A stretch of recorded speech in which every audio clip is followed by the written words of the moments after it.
The views expressed on this Turnbuckle Tabloid live stream or Turnbuckle Tabloid podcast episode do not reflect the views, thoughts, or opinions of the Rageworks brand, including the Rageworks podcast network, Rageworks content partners, advertisers, and affiliates. Viewer and listener discretion is advised. All right, what's up, everybody? This is a smooth superhero, Mantequilla, and you're listening to the Turnbuckle Tabloid. 5, 4, 3, 2, 1, 0. All engine running. Liftoff.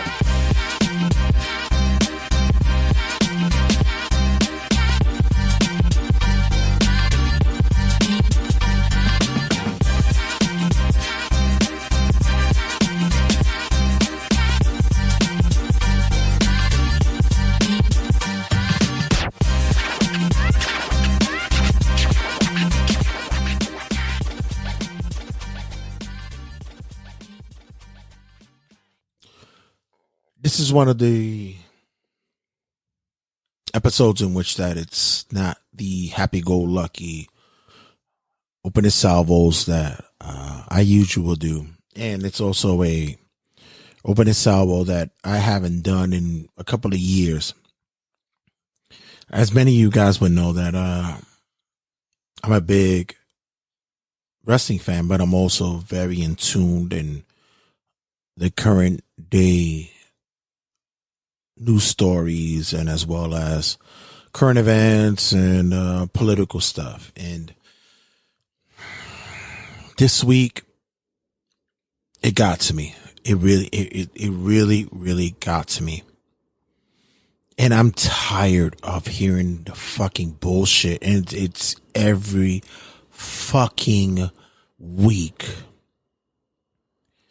I've cleared myself from doing political stuff since the big orange got out of the office, and I've been, not to say that I've been happy with how politics runs, but I stayed away from talking about it because the big threat, in my opinion, was gone. But the big threat this day and age is the gun shit.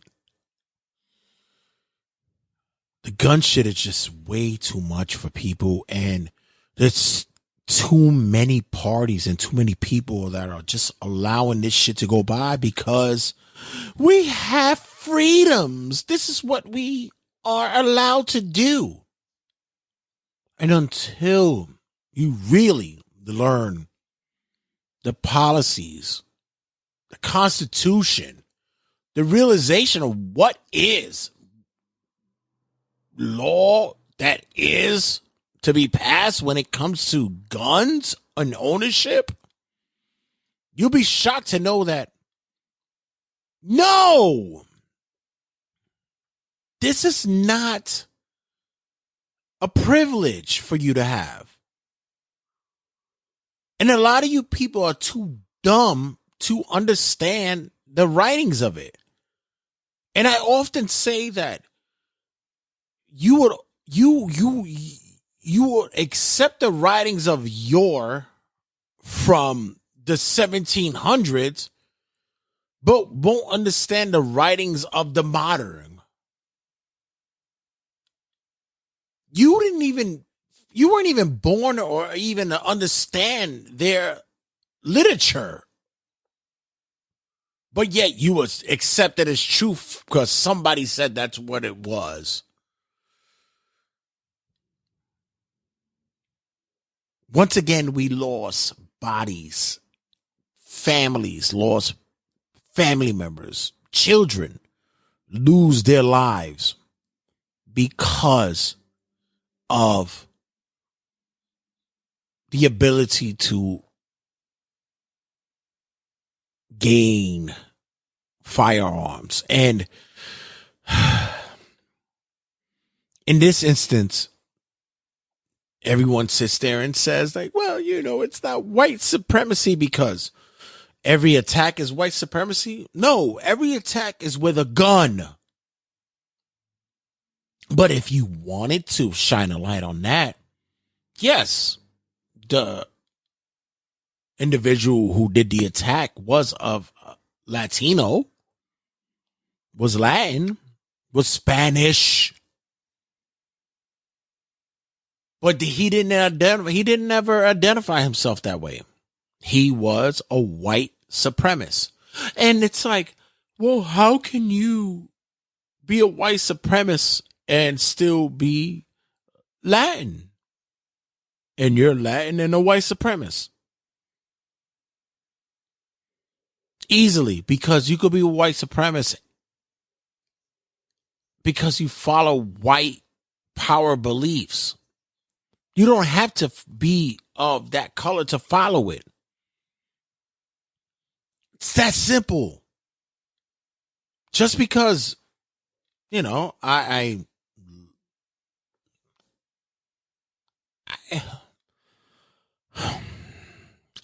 don't even want to even fucking debate this shit because it's just ridiculous anymore. I can't even go with the back and forth of trying to make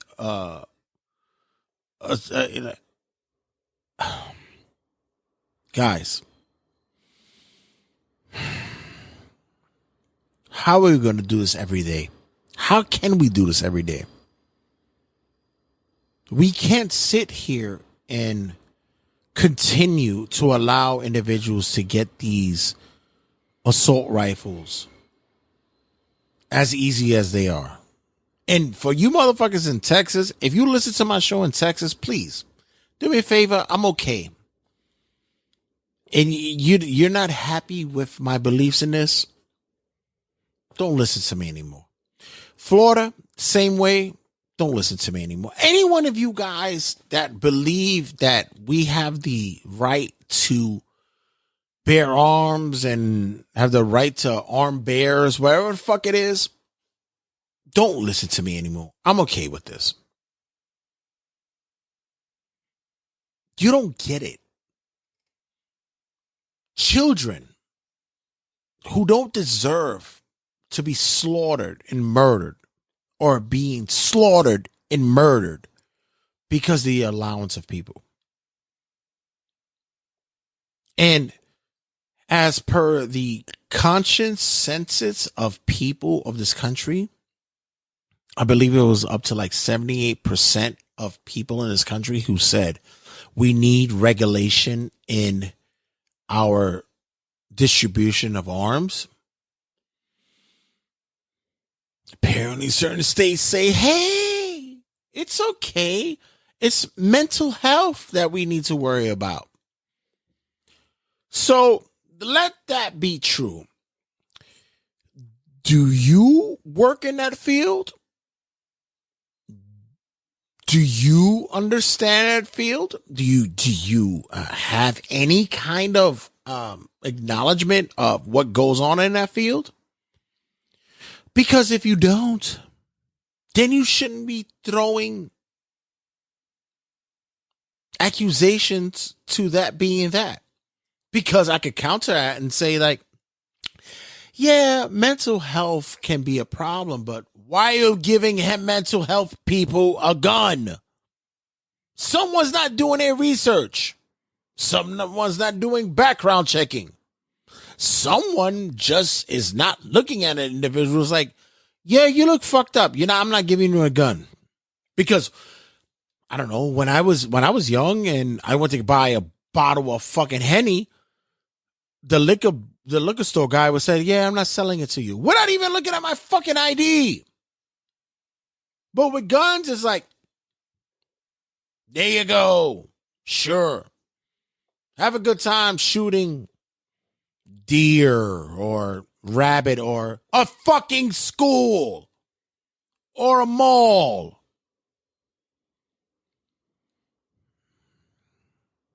There's always an accusation or a premise to where people would say something along the line of, well, guns don't kill people.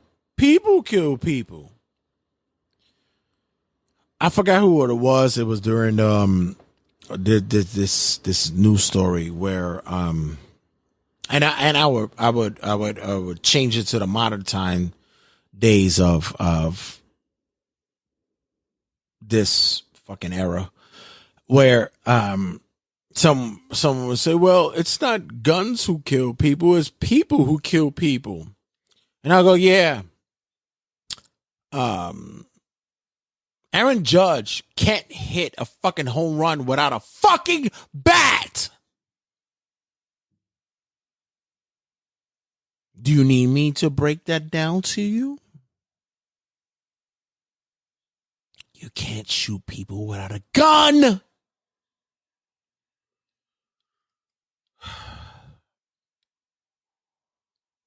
I never get it. I'll never understand it. And I guess because I live in a city, although we are wild and bugged out or whatever, I don't remember any stories of recent where someone's getting lit up with an AR-15. You know where it happens at? In your fucking states.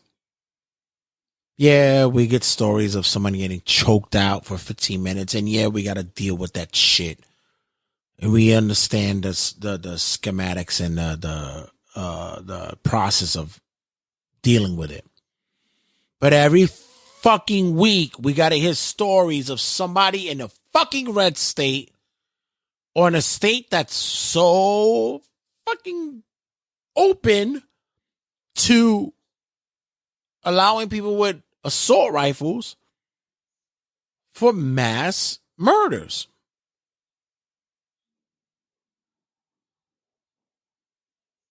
It's a slippery slope of bullshit. Whereas the Republicans believe that it's not the fault of the gun or purchase owners. It's the fault of the people who buy them and have issues. And the Democrats who don't push back and call you out on your bullshit because they're afraid of being, I don't know what.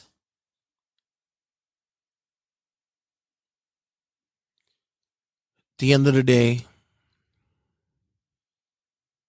who's being protected right now?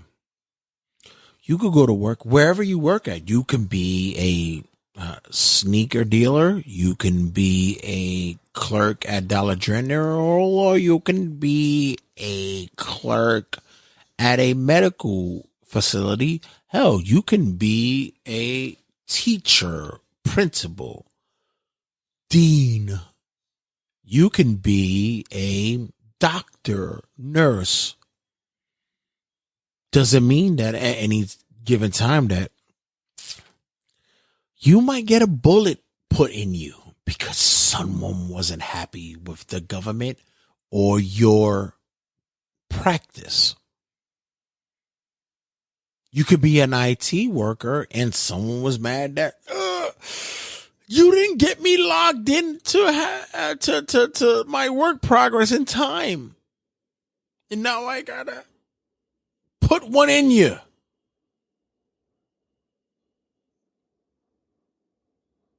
When does it stop?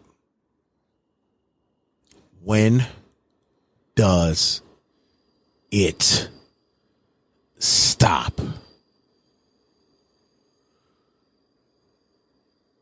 Welcome, everybody, to another episode of Turnbuckle Tabloid. I'm your host, Jay the Red Santy. Make sure you check us out on all the social media outlets and on your like and group page.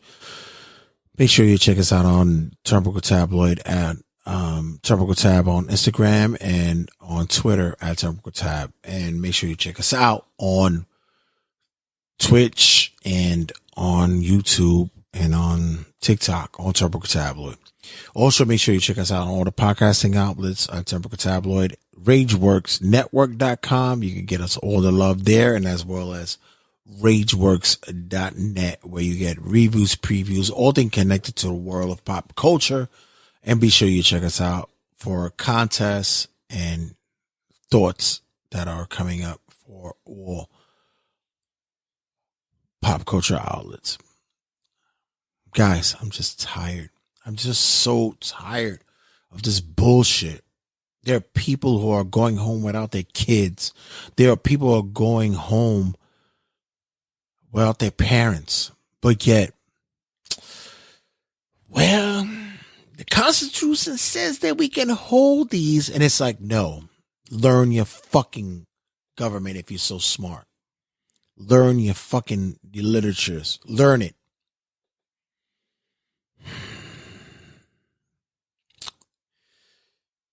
When we come back, we have much to talk about. Homework Mike steps in. He and I talk about the great or not so great aspects of the WWE Draft, as well as we did predictions of Backlash on this episode. So it'll be funny on what is the results coming afterwards when M2 Wink and I discuss the aftermath of Backlash. So guys, don't go anywhere. Stick around. We'll return and I will check you guys in a sec. And as always, guys, put the guns down. This is Sean Pryor, and you're listening to Turnbuckle Tabloid. Give me that fucking mic! Turnbuckle Tabloid, cutting a promo. The WWE Draft is over, and I'm going to be honest with you guys.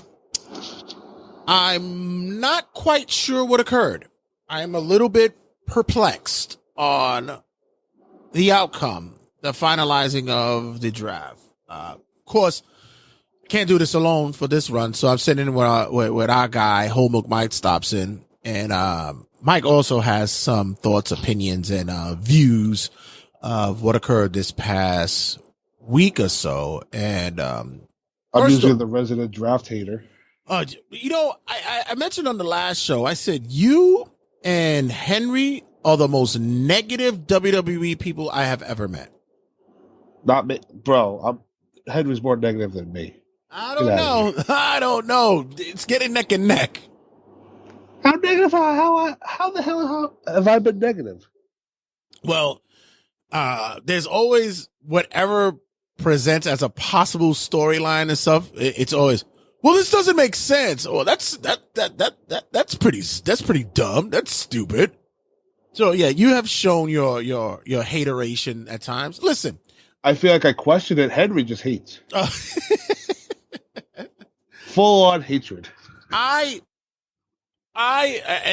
this comes from me, Mr. Doubtful Positivity. Debbie. No, Mr. Doubtful Debbie himself. I am the anticipus of WWE fucking hating as it could be. But I'm more on the line of trying to give the benefit of the doubt when it comes to now what's happening in transition. I also said I'm a fan of the whole not sure whether or not if Vince is running things still or he's got his hand in the mix, or I love that, because since we can't play out real, gimmicks and storylines in which people really need to know whether or not if this is real or if this is fake in the ring, that give me the drama in the back. I like to be kayfabe from behind the curtain shit. That's what I like. Just burn the curtain. Yeah, listen, let's just get it going, because since everybody needs to be in the know for everything else, at least sell the story that's happening behind the curtain and let me know whether or not it's real or not. I could question it. That's what wrestling's all about anyway. But when it comes to the draft, well, first of all, let me get your first thoughts on the way that the draft was set out this year, which was everybody was eligible for the draft. Was that something that you coincide with? You thought that was a good idea? Yes. Also, because with a lot of NXT talents, some of them should be on the main roster, and some of them, once we get to them, stayed where they were, which I'm kind of surprised about, but not really, in the sense of eventually they'll come up. But there's a few picks that they chose. I'm like, now they decided to do this, right? Like one in particular, we'll get to him. As for the breakdown on how choices were made.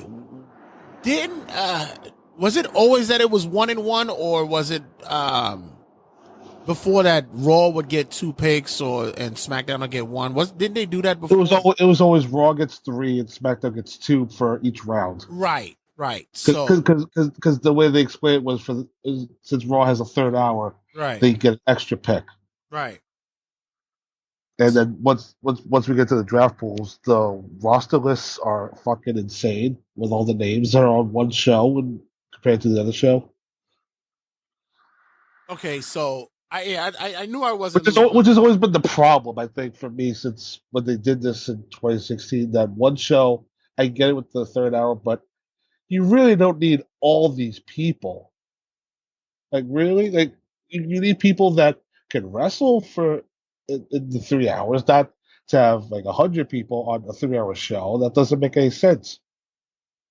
Well, I kind of like the way that they were doing it this year in the presentation, not in the fact of the actual draft itself, what occurred. I like the presentation, and it dawned on me, I didn't even realize that. And once again, this is Triple H being a sports guy. He did it coinciding with the NFL draft. And the presentation was the same way, where they had the guest draftees or drafters come out and present. RVD was the best. Oh, of course, with his upside down card. And then on Monday, he did the same thing but flipped it back over. But yeah. Dude, like, it doesn't matter, man. I can read high. It doesn't matter. It could be upside down or not, brother. I doesn't even care, dude. So I like that presentation. I still thought that since this is, I mean, in previous drafts, I kind of like the dual general manager kind of thing, but since we didn't have general managers here, I kind of like that look where it was just the two trading off barbs while they're making their picks. I also thought that the logical picks went first, which was smart. It's a very smart thing to do. And I wanted to know, I also thought as well that excuse me for a second. I'm getting messages. I don't know how it's going on there. All right, okay. People sliding in the DMs. Oh, shh! Don't tell anyone. So, I got that aspect, but I was also confused by many of the picks. Your thoughts? With the play counterpoint, not for nothing. Who is making the picks? Like, if there's no general managers, and if the only authority figure is Adam Pearce, technically, who's picking for Raw and who's picking for SmackDown? Right, that was a big hiccup. That should have been represented. Like, if there were general managers, like, say, like Titus O'Neil or like somebody, if Adam Pearce was the general manager of Raw, then he comes out for making the Raw picks, correct? And then whoever is the GM for SmackDown, etc. But then, because during these drafts, they'd be like, oh, the war rooms. Like, the fuck you mean the war rooms? Who's in the rooms? Right. Who's represented Raw? Who's represented SmackDown? I mean, the last time they did this type of shit was when they first moved to Fox, and they showed like stock video of people in rooms, and then like the robot dancing for Natalia that she got drafted to SmackDown. Like that was at least funny, but seriously, like who's in these rooms? If there was like a group of people that we knew, okay, they represent this show, that's like okay, but realistically, there's nobody in the rooms. There's no particular person picking for said show, and the order of people of getting picked, that's another story too, because then that shows like importance of why is this person important to that person. It's like what's the point? It doesn't make sense half the time.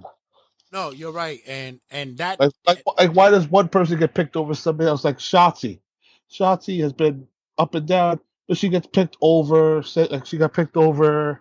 What was the thing? Like Karrion Kross. Like what the fuck was that about? Right, and this and it like all, you said, all depends on the order. It's a missing aspect of the draft and the structure that should have been addressed. Like you said, you know what? You're right. You had an individual like, let's say, Titus O'Neil. I know that he does, charity work, disciplinarian he's work for the company. a global ambassador type person for WWE at this point. But you could have made him an ambassador for SmackDown for that night, or authority figure, yeah. You could have. I mean, there's, or hell, take one of the guys, and besides Pierce, take another Booker, take who? Oh my God, what's his name? Abyss. Who used to Joseph be Abyss? Park, yeah, Joseph Parks. Chris Parks. Make him an ambassador. Like, let's get some kind of. I do miss the GM role. The GM role is heavily missed in the format of the show. Look at the end. They just killed it when the authority was around too much. Right, and I don't need a heel GM or a heel or face. Fair and partial. Years ago in the 80s, there was Jack Tunney. He was the president of the WWF at the time, and he would come out from time to time and make matches or make announcements. He wasn't a real focal, figure. Now with social media, you don't really need to have that person on TV all the time. Everything could be done by social media. Announcement could be done by that way and such, and it'll work. The GM, modern general managers like Dario Cueto for Lucha Underground and even William Regal in NXT, like the glory days, they only appeared when it was necessary. To do talent, introduce a title, announce a big match, blah blah blah. You have a lot of GMs in GM mode in fucking 2K23, but you don't have it on not your real TV. Life. Exactly. So I mean, the last time really it was the closest thing was Pierce and Sonya Deville, but again, they were on both shows. One wasn't specific for Raw, one was specific for SmackDown. Yeah, I think they need to have that authority figure somewhere along the line. And once again, doesn't need to be heel or face, just be down the line. And you're gonna get talent who might not be happy with certain decisions that's made by said GM, and that could also work storyline wise, but it doesn't have to be one or the other. The one thing that I like, and I know we're all over the place right now, but I want to do with this is like the how the announced teams are. You kind of get the healer side of Corey Graves, you kind of get the healer side of Stu, but Wade Barrett. Yeah, but you don't really. They give praise when praise is due as well. They know how to play. Yeah, they come over when the other roster picked certain people. They're like, oh, that's a nice pickup for them. Right. It's a shame they're not on our show. Right. So it's. Corey Graves like Michael Cole's gonna have fun with that person again. Oh, that was with Bailey. I love that. That was actually pretty funny. Yeah. And Kevin Patrick still as fuck is like, yeah, it sucks. I'm fine. So let's get into. Do you want to go through the rounds, just specifically go one by one? Yeah, sure. Let's do that first. No. Before we go to lastly. Okay.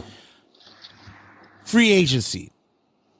We'll get into that. I thought everybody was a free agent. Like, so was it? Well, technically, yeah. Once Friday hit, everybody was officially free agent. Right. And then once the draft is over, the people that we'll get into that are still free agents by this time of recording, they technically could be on both shows, inside wherever they go.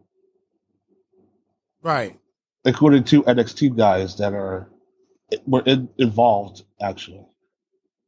That I don't think anybody had on their like a cheat list. Be like, yeah, these are going to get drafted. Nobody had a fucking inkling about any NXT people. That was the other thing, too, going into this. There was no indication of which NXT talent were available until we got to Friday. Which I think legit Shawn Michaels got pissed off every time somebody got picked. That was funny. That was funny. If also, I don't know if you could be able to lose your smile again, but that was pretty funny. So going into we said round by round. Round one that started on Friday. We had so I'm gonna go in the order that they went. So round one. First overall pick was Roman Reigns, Solo Sikoa, and Paul Heyman altogether of the Bloodline. Okay. No explanation why they separated them and the Usos. Well, because they put them in different pools for different nights. Mm-hmm.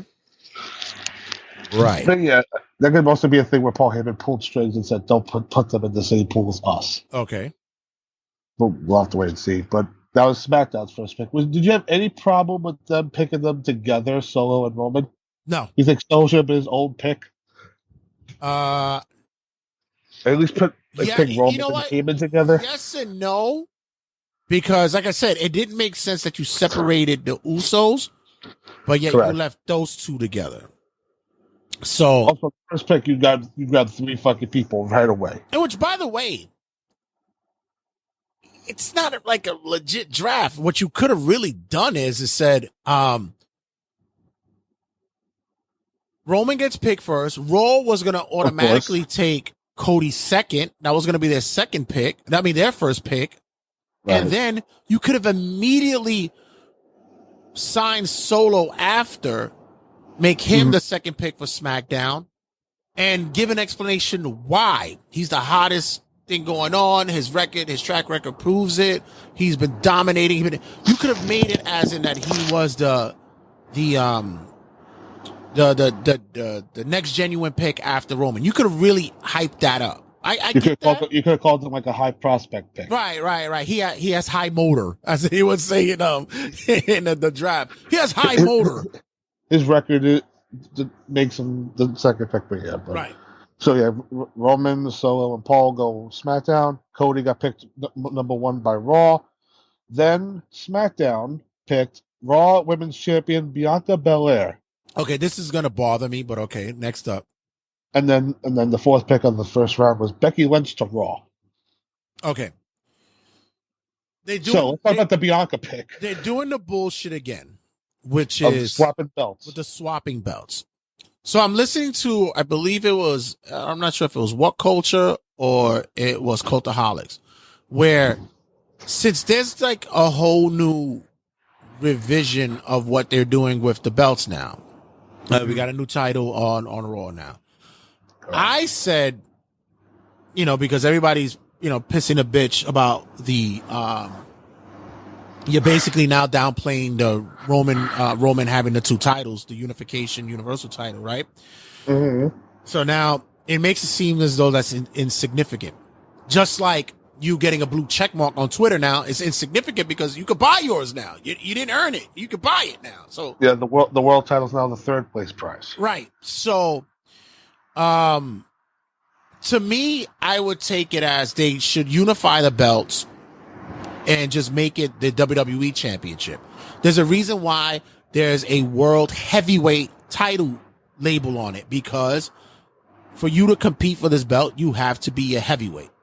Give it that. Mm-hmm. Whereas the WWE Universal title or the WWE Championship, whatever you're going to call it, anybody can go for it. You could be a lightweight to whatever. Anybody could go for that. That, and plus, Roman Reigns can no longer be called Undisputed Universal Heavyweight Champion. It's going forward. Is he? If they're gonna go with the whole Universal title, it's gonna be we have the world heavyweight on Raw and the Universal heavyweight on SmackDown. Is he the undisputed heavyweight title or the undisputed WWE champion? Undisputed Universal. Right. So it's left open for any category or any weight class to get it. So I would think that at Night of Champions, I would think that the best thing to do is to debut a new belt. That's just me. The same could be said. We might get it next Friday, actually. Okay.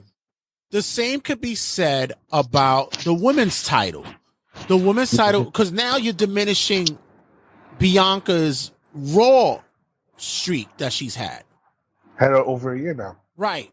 So now technically when we get to Rhea Ripley, they're just gonna have a bullshit swap the belt bull thing. Bull crap thing. The nonsense. So and basically them two are now gonna start different reigns with different belts. Right. So I would just take those 2 belts, make them one, give it to Bianca, continue her streak as a champion, and debut a new belt for Rhea. Now, what's the belt?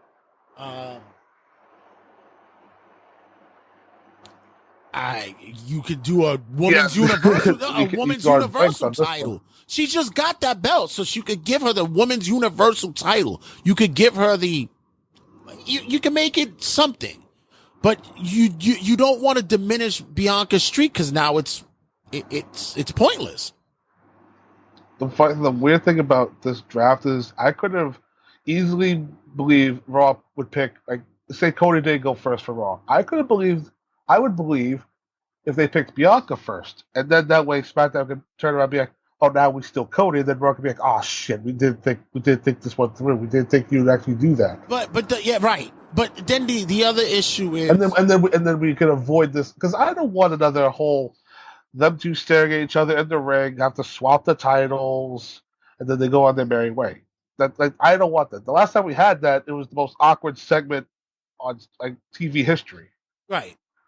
Then the other aspect of it is, this is what happens when, and it's no fault of Triple H and creative now. This is what occurred years ago that should have been corrected, in which you're giving each brand their title, but giving it their name.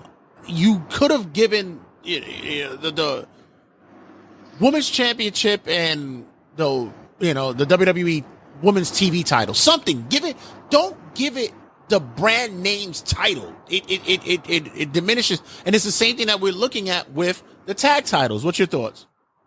Well, we'll get into that, but I will say, if there was no draft and this was one giant roster, we would only have one women's title, women's tag titles, and it would be more believable for these women to actually compete on these shows for one women's world title and single and tag belts.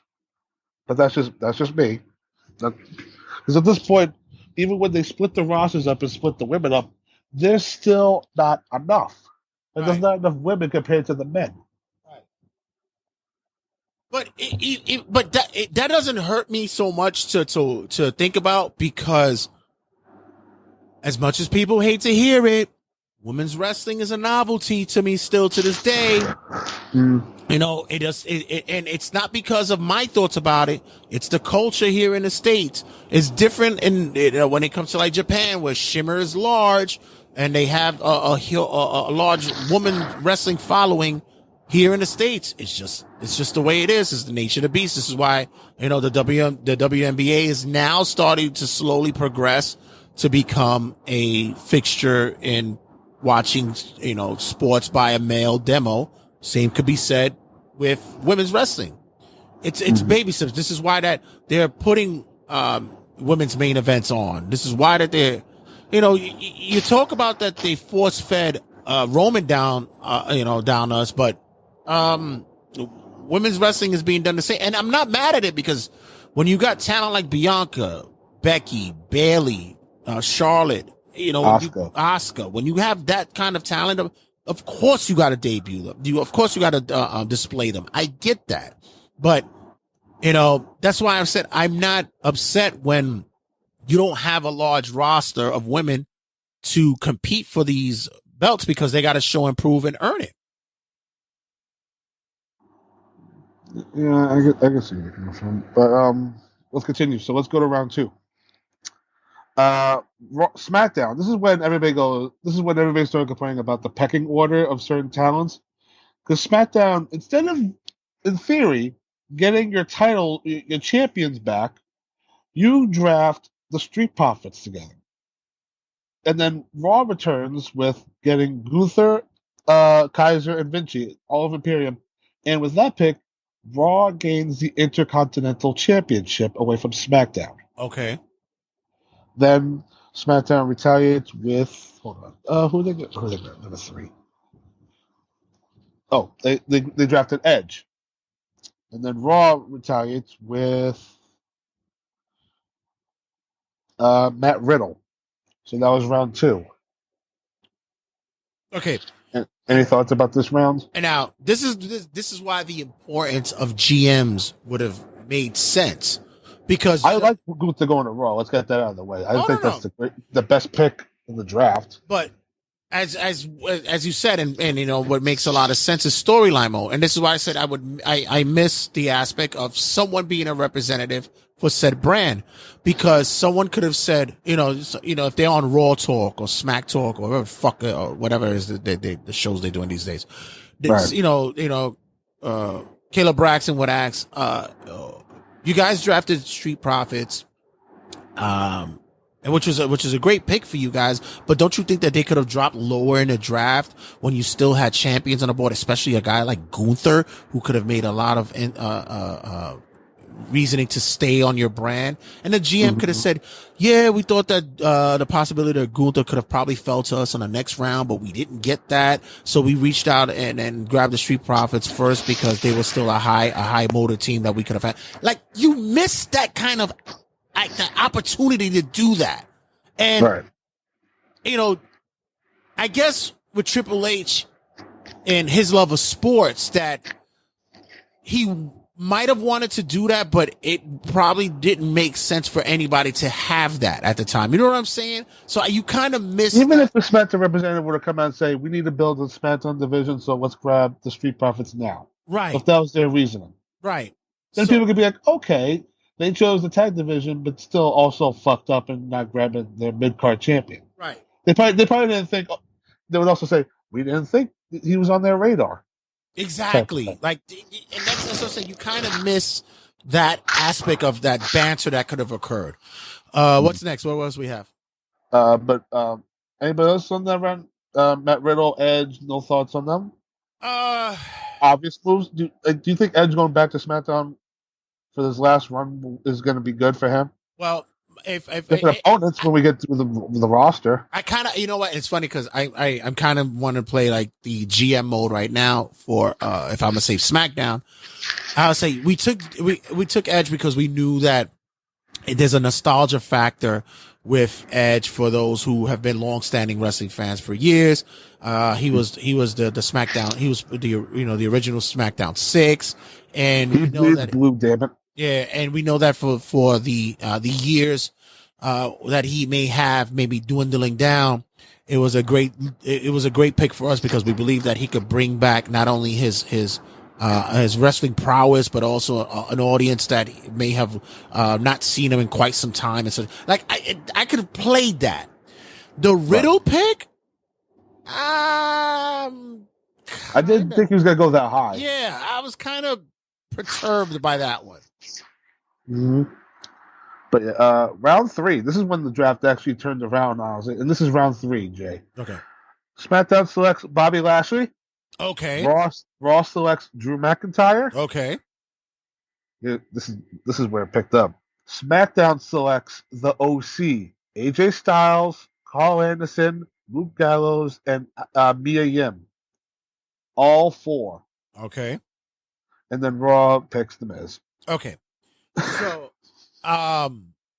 SmackDown won this round. Definitely. It was also great to see AJ come back. Ever since Lashley came back in 2018, he has not been on SmackDown. So this is fresh. This is new. And then with AJ going back to SmackDown, he brings his club with him. And I'm surprised he even remembered Mia Yim was a part of this. So good for them. This is nice commentary for those who sat there and said, they could have went into it and said, great pick, taking Bobby Lashley. Surprised that he dropped so low as he did, but it's not too low because he was still able to get grabbed by said brand, and it's a big pickup for that. It's a great look. The OC one was a great surprise because there was still talk about AJ possibly still being out for a longer period of time. He still might be. As you can see, he didn't really interact so much in the confrontation.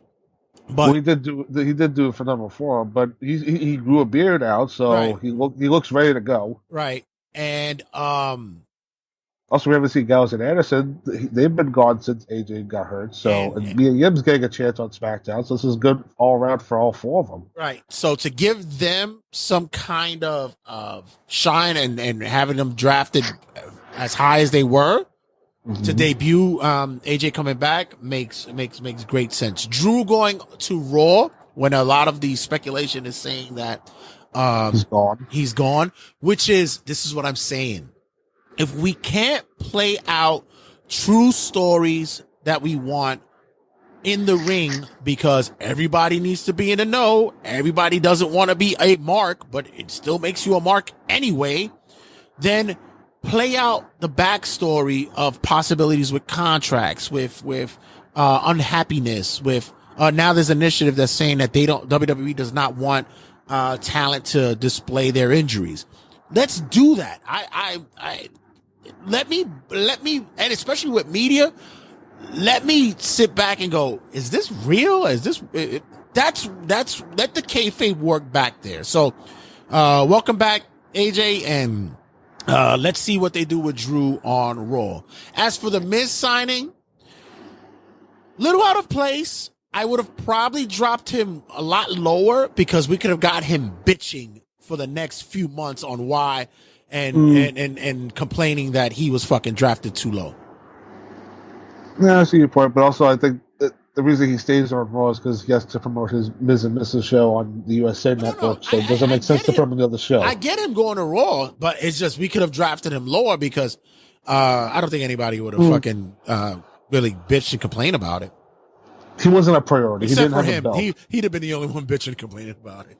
Pretty much. Then we go into round 4. This is the last round of the televised on SmackDown. First pick of the 4th round for SmackDown. They grab all 3 members of Damage Control: Bayley, Io Sky, and Dakota Kai. Mm-hmm. Raw then retaliated with their pick, grabbing Shinsuke Nakamura. Okay. Then and then this is when they had Road Dogg and Shawn Michaels doing this. So Road Dogg said that SmackDown next pick, the NXT Women's Tag Team Champions Alba Fire and Isla Dawn, and then Raw selects the NXT Women's Champion Indy Hartwell. Yeah, this did you had to know that this was coming, right? I knew Indy was getting called up. I'm just talking about the NXT picks were going to be getting called at that point in time. Yeah, these were the first of several, but the Fire and Dawn pick surprised me. I didn't think they were going to get called up soon because they just got the tag belts. I thought they were going to try and do a couple months with them and see what they can do, but obviously they see something in these two. And Alba Fire is really good. I've seen a lot of her stuff on the indies. She's very talented, and her on this roster is going to be very interesting. And then Indy going to Raw makes sense. Damage Control, I thought they would get split up. I thought it was interesting because of and I said that I wasn't surprised because Sean doing the announcement, I thought that somebody from NXT was gonna go because he was on the fucking at the podium, so they were ready to break his heart. Alba, I think I messaged you too, saying if Grayson Waller was to be picked, you'd be like, Shawn Michaels has to reluctantly say his name, or he's gonna be happy, like, oh, thank God he's gone. Yeah, you thought that was gonna be the pick too. You did, right? Shawn's gonna be like, oh, thank the Lord, Grayson Waller's gone. I don't have to deal with that shithead anymore. Alba and Isla going out. Yeah, it was to me. I was shocked as well that they went up. Alba's really good, and Isla's progressing as well. She's progressing. For Indy, the big plan for that, like I said, I would miss a GM because if the GM was there, is that I would have it to say, yeah, we have plans for her. We don't really want to disclose it right now. I know it's a big loss for NXT. I know she just won their women's title, but that's just how it goes because everybody's a free agent, and we took the opportunity, we saw it, and we saw a lot of potential, and there's a lot of plans for them, which is they're gonna unify probably the way again. They're looking to build factions. That's what they're looking to do, and I'm not mad at it. That's wrestling. We saw it in years. It's just don't overconsume it. I'm okay with that. And I thought thinking Indy winning the belt at Stand and Deliver was just like, oh, that like emotional moment with her and Dexter, and then her coming out with like Candice and Johnny, like that was just gonna be like a one night thing, and then like drop the belt on Tuesday to Tiffany Stratton. And I thought that was gonna happen. I think it was 2 weeks ago, the week of the draft, and right. Then unfortunately she got hurt. which I don't understand why they didn't just drop the belt, but instead they just had to relinquish it. But it's whatever. I just looked at this pick as they're drafting Candice LeRae's tag partner for the women's division on the main roster. That's all this pretty much is. But I think also with Shinsuke Nakamura going to Raw, another guy that was on one brand for so many years and now he's going to be on a different brand. He no longer bleeds blue; he bleeds red. I was happy with that pick. Perfect time for him to come back too, and then get moved over. But then once we get to Raw, that's when everything started to be like, wait a minute, we're not moving this guy over with him. I thought that was a program, and then I also like it all went to hell. But I also like it because there's a lot to play with him on that side as well. Yeah, but just stay. If you're gonna dance with the whole Gunther thing, like just do it little by little. Let's not consume it. Mm-hmm. So then that was the picks on television on Friday, and then we got afterwards the picks coming in on Saturday.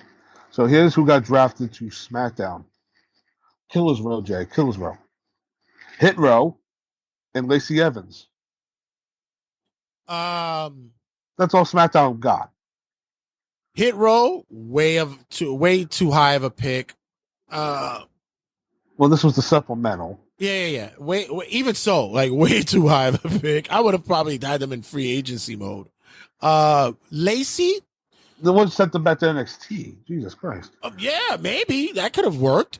Lacey, that actually would have been a really fun idea that anybody who was left as a free agent, they had to go to NXT. That would be fucking hilarious. Lacey, did you see the thing I shared that she had a dark match with Shotzi that night and her top popped off, so they had to stop the match? Oh, that's awesome. She's such a giver. She has gotten a lot better. She's on her third gimmick. It's not working. No, it's not working because we don't see her. Yeah, she's the female Sergeant Slaughter, and it's not over. But you're not giving her the opportunity to get it over. When she fucking did what she did to that disabled kid, I thought it was fucking fantastic. I thought it was great. Everybody else in the world. And then look what happened. She's not on TV anymore. Exactly. I thought it was fucking great. You know. That smells like punishment, Jay. MJF throws alcohol in a kid's face. He's back on TV the following week. This one, I mean, listen. The fact that you put those two names in the same fucking breath, how dare you? Right, how dare I? But yet, still same kind of heat. Come on. And it's not to take away the fact that, WWE is going to be like, and they could have put a disclaimer on it. We do not condone or coincide with what Lacey Evans did. And we apologize for her actions. And then Lacey will go into the ring and just be like, don't apologize for me because I ain't apologized for anything that I do. Oh, she would be so over. Damn it. She will be so fucking over. But WWE is kind of afraid of that. But I still say, let's give it some time. So those were SmackDown's two picks. And then Raw got they got a lot of people on Saturday. So they grabbed Apollo Crews from NXT. They retained Candice LeRae. They drafted the team of Sonya Deville and Chelsea Green. Got Dexter Lumis back. Grabbed the Maximum Male Models, Natalya, the Viking Raiders, and then two other important NXT call-ups. Zoe Stark and JD McDonough. Going into that, all for Raw. I like it. I like it a lot. Apollo kind of shocked me that they drafted him back to the main roster.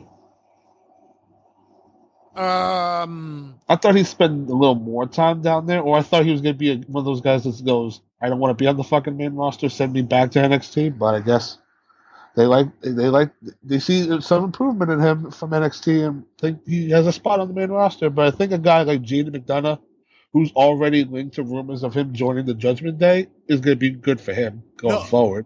So the funny thing I found was Apollo being so ecstatic about going to Raw. I thought it was great. It was like, I'm back. It almost seemed as though like I'm out of purgatory. Exactly. Like I'm out of hell. They kept me out of the holding cell. But his mind, I can imagine his mind's like, oh shit, I asked to go back.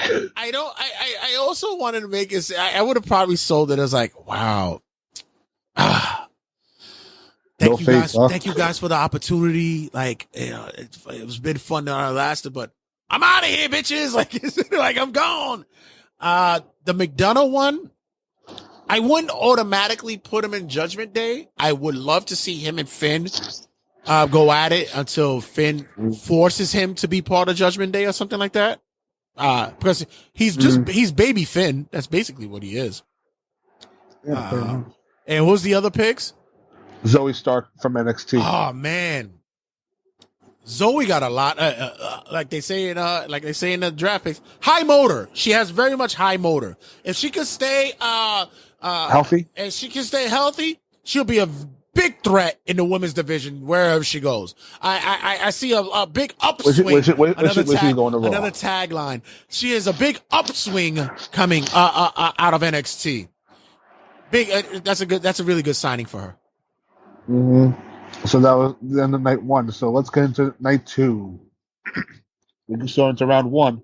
With the first pick, they switched it this time. So Raw. So it goes Raw, SmackDown, Raw, SmackDown. Raw selects Rhea Ripley, who is the current SmackDown Women's Champion. Then SmackDown returns with drafting the United States Champion, Austin Theory. Okay.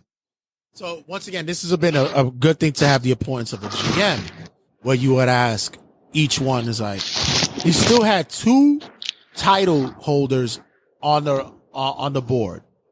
How did you let these two fall too low on the draft board? And you'll have them explain the reasoning why. To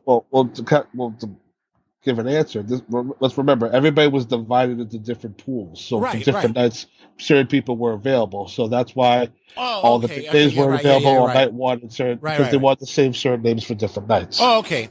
You know what? Then you're right. Yeah, that makes sense. So yes, the obvious picks were to take the champions. Yeah, you're right. True. Yeah. But for Raw, they took the SmackDown Women's Champion because SmackDown took their champion. Yeah, exactly. So they had to grab what's on the board, right? And then Raw retaliates. Vice versa, SmackDown had to take their champ. Okay, that's doable. Right. So then Raw then selects Seth frickin' Rollins. And then SmackDown drafts Charlotte Flair. So solid first round on this night, on night two. Okay, that makes sense. Okay, so then we go into round two. Raw selects the undisputed tag team champions Kevin Owens and Sami Zayn. And SmackDown selects the Usos. Next, the Raw selects the Judgment Day of Finn Balor, Damian Priest, and Dominic Mysterio, which let's also point out, too, they were not lumped in with Rhea Ripley. Rhea Ripley was drafted by herself. Right. So for like 20 minutes, there was some speculation of, are they going to separate the Judgment Day? Right. And then SmackDown selects everybody in the LWO to end off round two. Okay. Not a bad round. I thought. So the Mysterios are separated once again. Yeah, no, and I understand that. I get that. I hope. Also, Judgment Day are away from Edge, so now the Judgment Day can feud with new people. Right. Well, you can see that they've been putting a little bit, a little toe in the lake to test the waters to see who they could mix it up with. We already see what's leading into Backlash, so. Other than that, I wasn't. That round was actually. This was pretty paid by numbers. Yeah, that was a decent round. Yeah. Round three, Raw selects Liv Morgan and Raquel Rodriguez, the WWE Women's Tag Team Champions. Mm-hmm. SmackDown selects Asuka. We'll talk about her in a minute. Raw retaliates and selects the New Day of Xavier Woods and Kofi Kingston. And then SmackDown picks the Brawling Brutes, Sheamus, Butch, and Ridge Holland. Okay. So this is where it started to get a little bit confusing to me when I started looking at a pattern that was going, right? So a lot of these picks were since you took my person, I'll take your person. I took my person. And I go, okay, that's cool when it comes to the drafters idea of it. But for storyline purposes, you're basically taking storylines from each show and just switching it. Yeah, Oscar and Bianca. That's not finished. That's not finished. Damage Control is there as well. So there's still continuous storylines that's there. At this point, the draft, SmackDown had a dominant women's division already. Right. With Charlotte, Bianca, and Asuka on one side, Damage Control, and the tag champions from NXT. Okay. And then the sad thing about these picks was that Sheamus and Gunther are now separated. So Sheamus can no longer go for the IC title. Right. That was sad. I thought Sheamus was going to go to Raw. I had Sheamus going to Raw. I thought the story was not going to be cut in half, or like it was going to be over. Hey, I thought listen, Sheamus pursued the IC title was probably his best thing, but now if he goes for like Roman Reigns, that'd be something interesting to see. If Triple H is the big fan of sports that he is, I will not be surprised if there's a trade deadline that gets implemented. So that'll be interesting if that does occur. And that's also the thing too with these drafts. They never explain how trades work. The last time there was a fucking trade was for Rey Mysterio and Baron Corbin. Yeah, it happened, and it was done like last minute. Yeah, like remember, like Rey Mysterio was like, "Listen, I can't deal with my son anymore. Can I go on this? I want to quit." And Triple H resolved it by saying, "No, you're not quitting. I'll put you on the show and send somebody to Raw." Yeah, let's talk about it. So correct. What else we had? Okay, this round, Jerry, the first pick for Raw, a woman who did not need to be drafted at all, Trish Stratus. Yeah, I guess they wanted to have the legacy person like they did Edge, but they wanted the female side to do the same. I guess. But this pick was not necessary. There was no chance of her going to SmackDown. That will be considered in the draft world in sports as a wasted pick. Yeah. Then SmackDown selects Karrion Kross and Scarlett. Good pickup. I thought he was going to go the opposite way, but whatever. Plus, that's Triple H's pet project. He's ready to do some work with him. But did you think that like with the new world title, he would have been like an option for it to be like the new top heel on Raw while Roman's the top heel on SmackDown? No, because I see him getting the U.S. title. And then, okay, so we had Eric Bischoff and already, we should point out, they were the presenters doing the picks. This is what Eric Bischoff said. Coming to Raw, Ronda Rousey and Shayna Baszler. Blazer.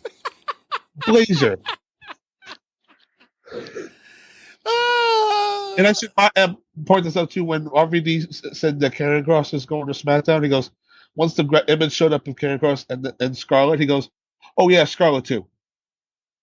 Oh, what an ass! What an ass! And then to finish off this round, SmackDown selects L.A. Knight. SmackDown won this round.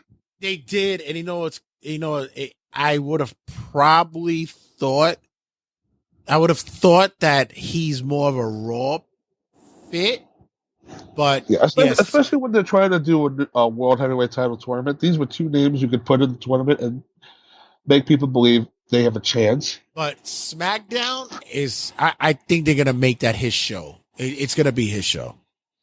So, like before, like recording, like earlier in the day, I was going through all these picks. I'm thinking, like writing them all out, like in pen and paper.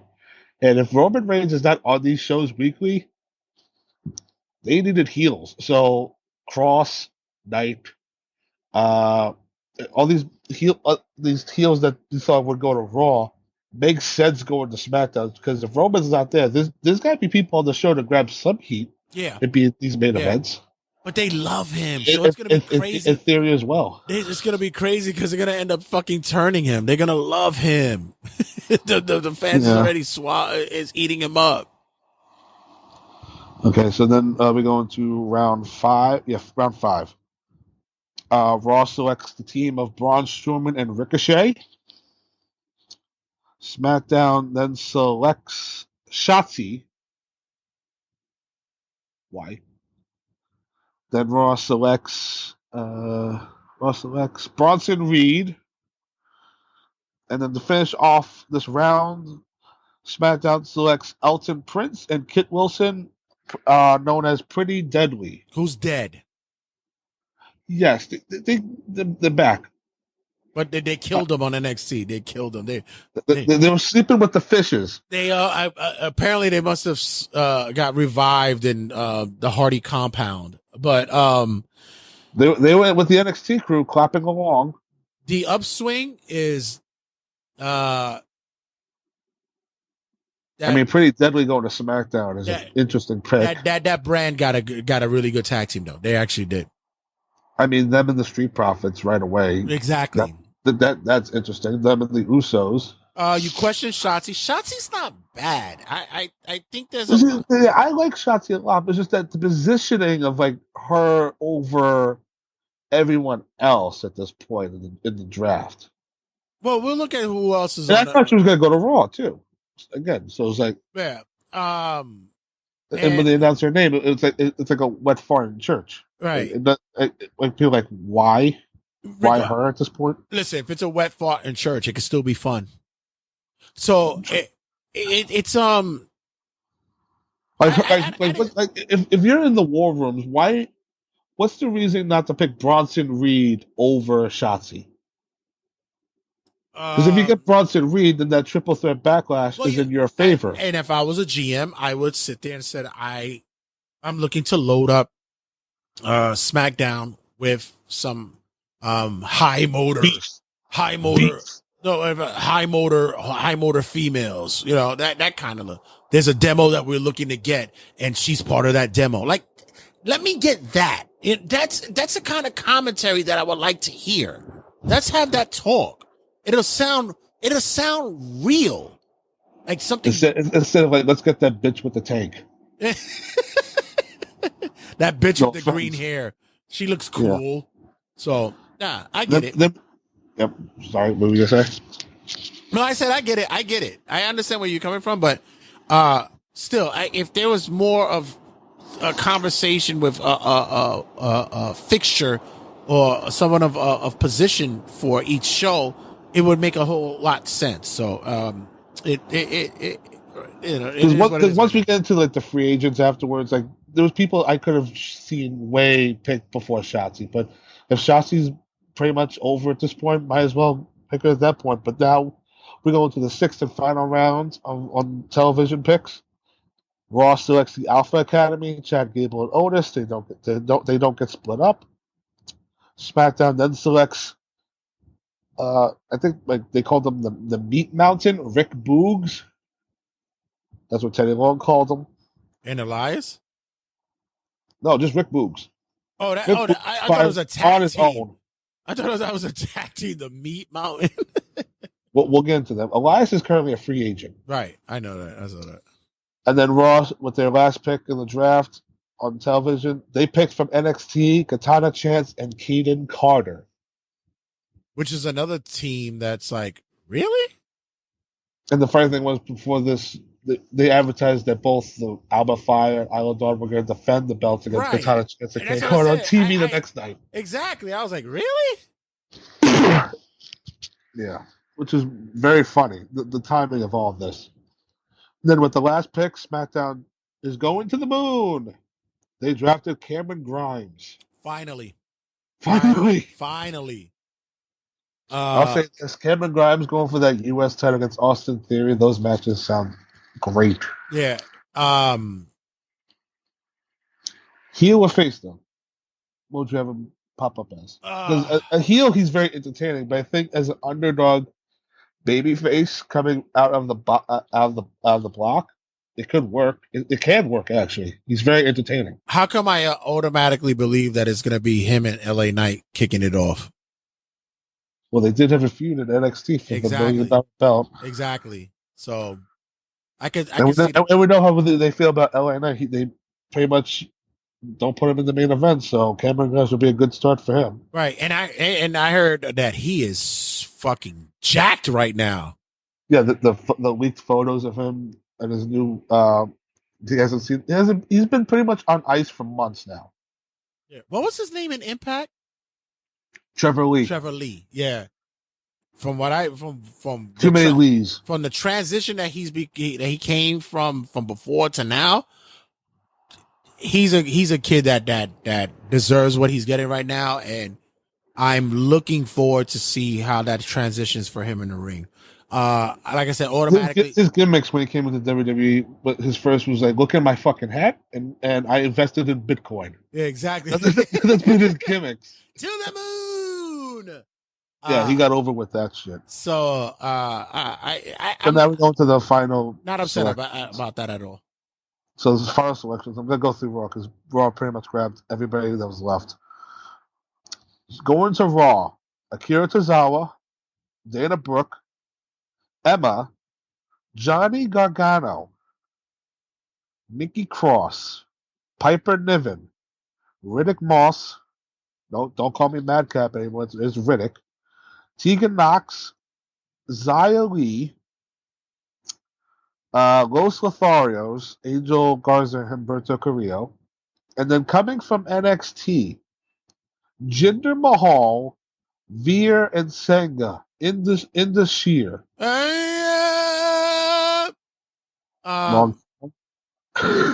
You think of Muhammad Hassan? Yeah, I did. Listen, my favorite principal. My favorite principal of the year. So, like Apollo, Jinder Mahal's back on the main roster, right? But now he has two heavies with him, right? And also, they remind me a lot of AOP when they were on the main roster. That's all they're pretty much going to be at this point. Yeah, pretty much. Whatever happened to Shanky? I have no idea. What happened to Shanky? You might see him in NXT under a mask like Scripps. And then the last pick for Raw from NXT, Odyssey Jones. I saw that, and you know what? That's a nice pick, though. Low key. You would know more than I would about NXT. How's he progressing NXT? So Odyssey Jones, he showed up when NXT 2.0 launched, got hurt, and then he's only just came back recently. So them drafting him this quickly shows they see something in him, and whatever he's been doing in the performance area, they're impressed with. But again, it's like a guy like him gets picked over Braun Breaker, Carmelo Hayes, like a lot of those guys that prove themselves on TV. A guy that hasn't been on TV gets picked. But you know what would have been a great explanation for that? Would be if Shawn Michaels would have gone on social media or even NXT. It was said that, I know a lot of people are sitting there asking why Braun Breaker wasn't drafted. It's because NXT put a franchise tag on him and he can't go anywhere for the next year. That would be fucking cool. That would be cool to do. Odyssey Jones, you know what he reminds me of in certain instances? Shane Taylor. Yeah, he has it's like a Shane Taylor, Keith Lee type of vibe. Yeah, I get that from him. Big athletic guy. But it's health. It's his health that's the question mark right now. If he can stay healthy. Shit, I already see MVP doing some work trying to get him. You're gonna work around to get him. We'll get into MVP later. But those are the people going to Raw. So SmackDown then selects with their final draft picks Tamina, and with the last pick in the draft, Grayson Waller. Tamina has become the Alicia Fox of fucking WWE. No, Tamina is the Kane of the WWE. She never goes away. Tamina's gonna have legacy in this fucking company. Mind you, you bring up Alicia Fox. Alicia Fox is no longer with WWE I know, anymore. 17 years, and you only saw for maybe like 13 of them. Like, yeah, too much. like Jesus. Yeah, but Grayson Waller, Jay. They are going to give him the Drew McIntyre treatment. Really? Yeah, they're going to give him the chosen one kind of fucking gimmick. And when I wanted to bring this up too with Grayson, like when I was saying like why Shotzi getting picked like higher up, that would have been a spot for a fucking Grayson Waller. That's on TV. That'd be another one that's known as a sleeper pick. That would have been a good one. But when seeing the promo that he did on Twitter, where he goes, about goddamn time one of these shows picked me. I actually think that he shouldn't have been picked. I think that he has been doing such a fucking solid job in NXT that they might have needed him for a little while longer. But well, he did such a great job that they no longer need him. And there's nothing else for him in NXT to do. But like I said, once again, sports feel. You got to get the idea, the premise of doing call-ups like the minor leagues to the majors. You got to do that. You're not playing in a G League anymore. You get a 10-day contract with the NBA. Now you get a call up with the main roster. You got a 10-day contract, or you got a 14-day contract. If you don't show improve in those 14 days, you go right back to NXT. That's actually, you know what? My hairs are standing because I actually believe that will actually fucking make a lot of fucking sense. Jesus Christ, why I'm not booking here? Fuck. So we mentioned several times about free agents. Here are the free agents that the poor suckers that didn't get drafted to any of these shows. Right. Dolph Ziggler. Okay. Mustafa Ali. Okay. Von Wagner. Mm-hmm. Omos and MVP. That was from night one. But then we found out that Omos and MVP negotiated a deal for Omos that he could appear on both Raw and SmackDown going forward. He got the Brock Lesnar deal? Basically, yeah, he got the Brock Lesnar deal. Mm-hmm. And then notable names such as Bray Wyatt, Alexa Bliss, and Logan Paul were not involved in the draft. Okay. Two of them deal with injuries, and Logan Paul's never around. And then people such as Baron Corbin, the team of Cedric Alexander and Shelton Benjamin, Elias, and from NXT, Zion Quinn did not get drafted, so they are also free agents. Okay. I'm good with that. It's called undrafted. I can get that. Any of those names shock you at this point that they weren't picked? None. None.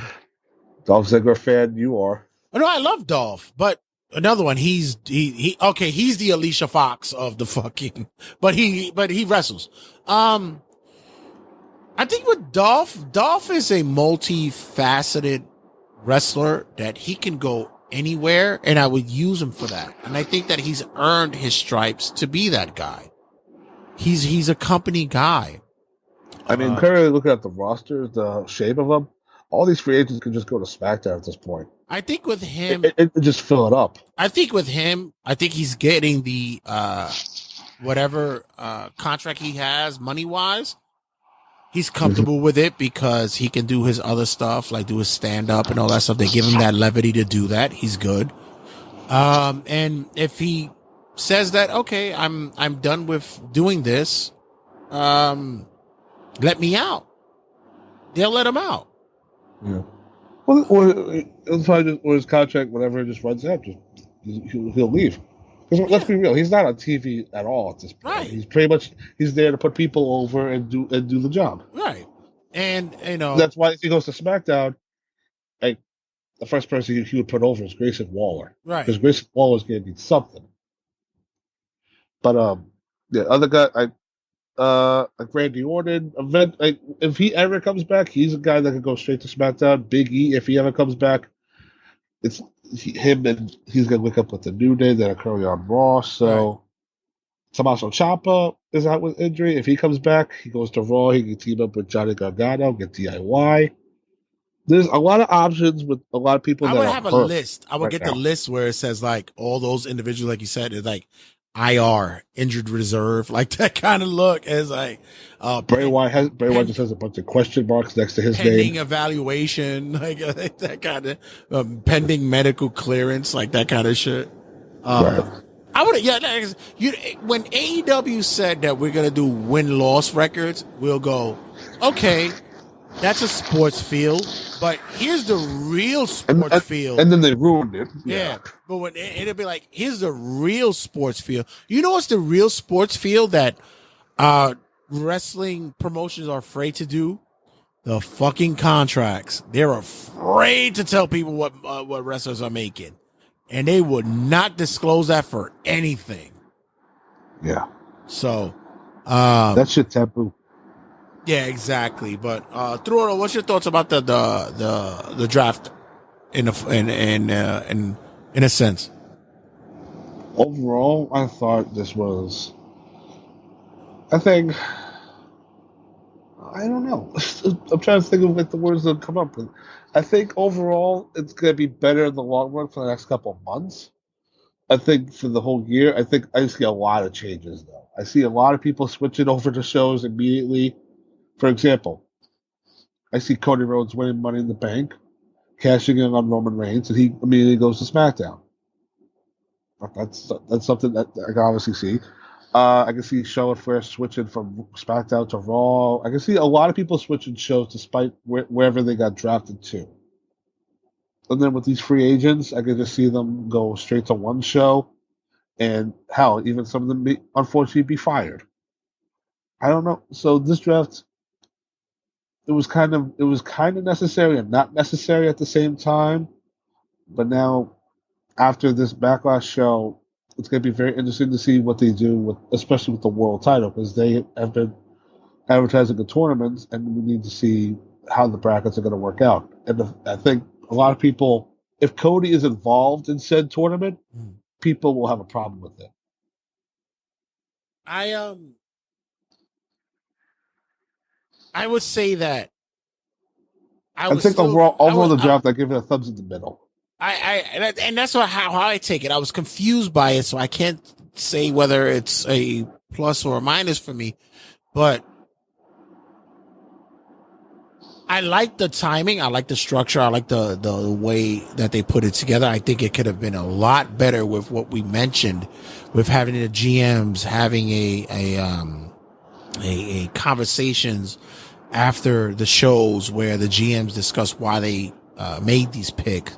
You have to get very detailed with it so that wrestling fans could be invested in it. It makes it more sports related.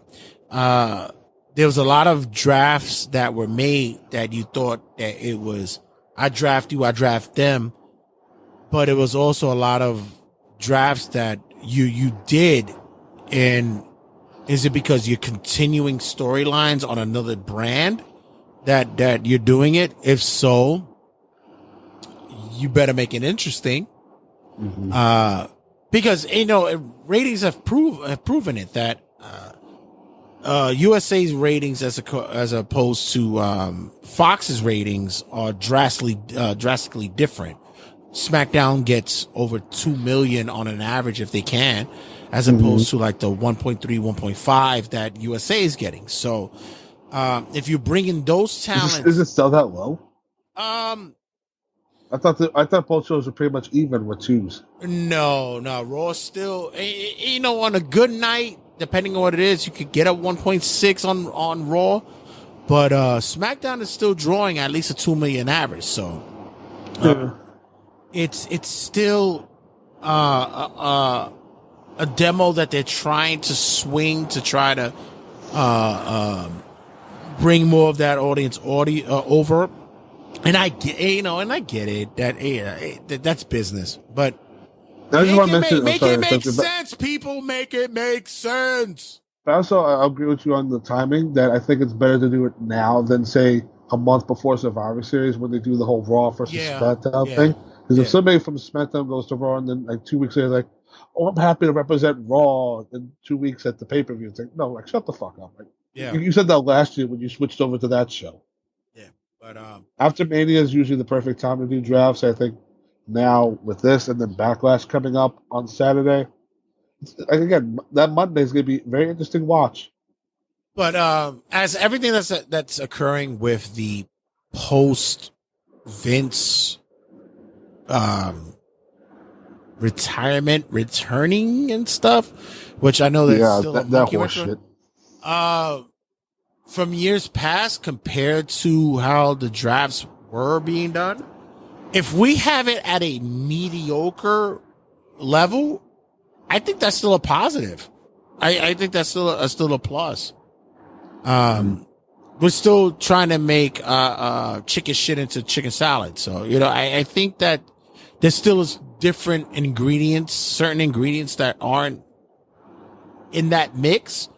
But if it continues the way it goes on an upswing, possibly it could get better. So, I would say out of this draft, I saw a lot of Triple H fingerprints all over this one. Right. But I thought the weirdest segment was the Raw opening show with Paul coming out and Triple H showing him the new World Heavyweight title. Yeah, I didn't like them teasing the idea at all of like Paul saying, like, wouldn't that title mean more if the Tribal Chief held it? Like, no, don't tease that already. Yeah. You just introduced the fucking thing. But yeah. Other than that, I like I said, I was okay with what happened. I was all right with it. The other thing on Raw was really the draft. There was no really hype up for Backlash at all. I don't know if you want to get into Backlash now. We'll go to the matches. Well, let's go through it. Yeah, let's go through it and let's just make our predictions right now. Yeah. On this, so Backlash is live from San Juan, Puerto Rico. Puerto Rico. The last time WWE was in Puerto Rico, Jay, was Toma. 15 years ago. For what event? Yeah, you're not gonna get me on that shit. New Year's Revolution. Oh, okay. Yeah. Listen, I'm not. Like I said, you're not a historian. I'm not a historian. I'm an opinionated. I'm an opinionated asshole. All right. Okay, so let's go to the matches. Let's start with the match that makes no fucking sense, has no build at all, is made at random. Seth Rollins versus Omos. Is that really still there? It's still there. Since Omos, a Raw guy gets a free agent. Since Omos is a free agent, Seth wins by count out. Is Seth Rollins going to curb stomp the big man? I think it's going to be a roll up, a silly roll up. What the fuck? Roll up. Yeah. Either that, Almost gonna kill him. It's either that, or it's a tease heel turn on Seth where he used the ropes to pin him. Shit, that'd be a babyface thing to try and beat Omos like that. Yeah, exactly. Okay, so I got Seth has to win if he's going for the world title, right? Right. If he's the number one. It's either that or someone comes out that's going to be a new challenger in like Street Fighter to go against Omos somewhere. With all his teasing of leaving, if Drew were to come back and say Claymore kicked Seth's head off, maybe he'll turn by Drew. True. Okay. That'd be something. Work. Yeah. I don't know. I'm not picking anybody for that match. I no contest. For the Raw Women's title, Bianca Belair against Io Sky. Wow, wouldn't it be crazy that Bianca loses to Io, but yet she's still on SmackDown? Both of them are on SmackDown. Exactly, they're both on SmackDown. I think they make it clear that whoever has this, they make comments that they always retract on. But they said if Io wins, she's going to Raw. She's drafted SmackDown. I got Bianca winning, and that's factual. That's what occurs. If she wins the.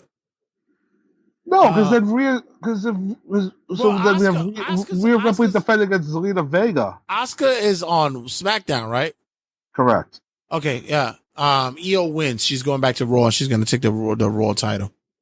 No, I got Bianca retaining. I got Rhea retaining because it's Rhea Ripley against Zelina Vega. I have to say because I got to deal with the WWE nonsense that occurs sometimes. So, okay. Honestly, on this show alone, I would have a backstage thing with Rhea retaining because there's no way that. You know what? Jesus, No. they're in Puerto Rico. Oh my God. Rhea's going to Raw. Zelina's on SmackDown. So. Oh my No God! way. If I don't Zelina wins, and it'll be their Puerto Rico moment. It has to be. Well, no, they'll have the Puerto Rico moment, just not in this match. What do you mean? When? Well, we'll get to the main event. Oh, okay. Go ahead. So on this show, I'll do a whole backstage thing where Bianca and Rhea run into each other. Adam Pearce goes, "Okay, before you guys would take your titles, now switch." And I know what you're gonna get. Just get it over with. And I know what you're gonna get. What you're leading to, but go ahead. All right, I get it. So that's the women's triple threat for the United States title. Austin Theory defends against Bobby Lashley and Bronson Reed. Theory wins. Yeah, Theory wins. I got. 6-man tag: Matt Riddle, Sami Zayn, and Kevin Owens against Solo Sikoa and the Usos. This is when Solo turns on. Well, this is when the Usos get kicked out of the Bloodline. I believe that this. One straight losses and they're done. The tag champs and Riddle win. Correct. Yeah, I agree. And it's gonna be over some shenanigans. Paul Heyman does the whole thumbs down deal, and Solo kills his brothers. Yeah. In the semi-main event, we have Cody Rhodes versus Brock Lesnar. This one is so fucking sketchy for me. Cody has to win this. I think Brock destroys him. Like, honestly, I really believe that Brock destroys him here. He bites his neck tattoo off. Oh my God, I believe he destroys him here. I got Cody, so you go over Brock? Yeah, I'm going Brock. And then in the main event, a San Juan, Puerto Rico street fight. Bad Bunny versus Damian Priest. And this is why I say, this is where you get your Puerto Rican moment when Bad Bunny kicks Damian Priest's ass. Puerto Rico. Rey Mysterio's going to chase his son out of the arena with a chancleta. Toma. Chancleta. This is why I said that if Zelina wins, it's their moment. Right. So that if Bad Bunny loses, it's a soothing moment. Because both of the guys are Puerto Rican. They're both Boricua. So Damian Priest cut his whole promo on Raw in Spanish. You're not gonna lose. You're not losing anything here. Yeah. And for the this most is Damian part, Priest's WrestleMania moment. Honestly, of course, this is his WrestleMania.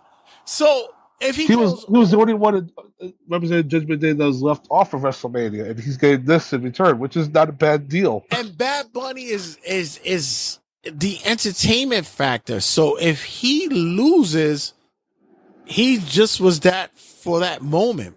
But I do have to say, as much as y'all say about England and the Europe's fucking fan base, Puerto Rico's fan base for wrestling is ridiculous.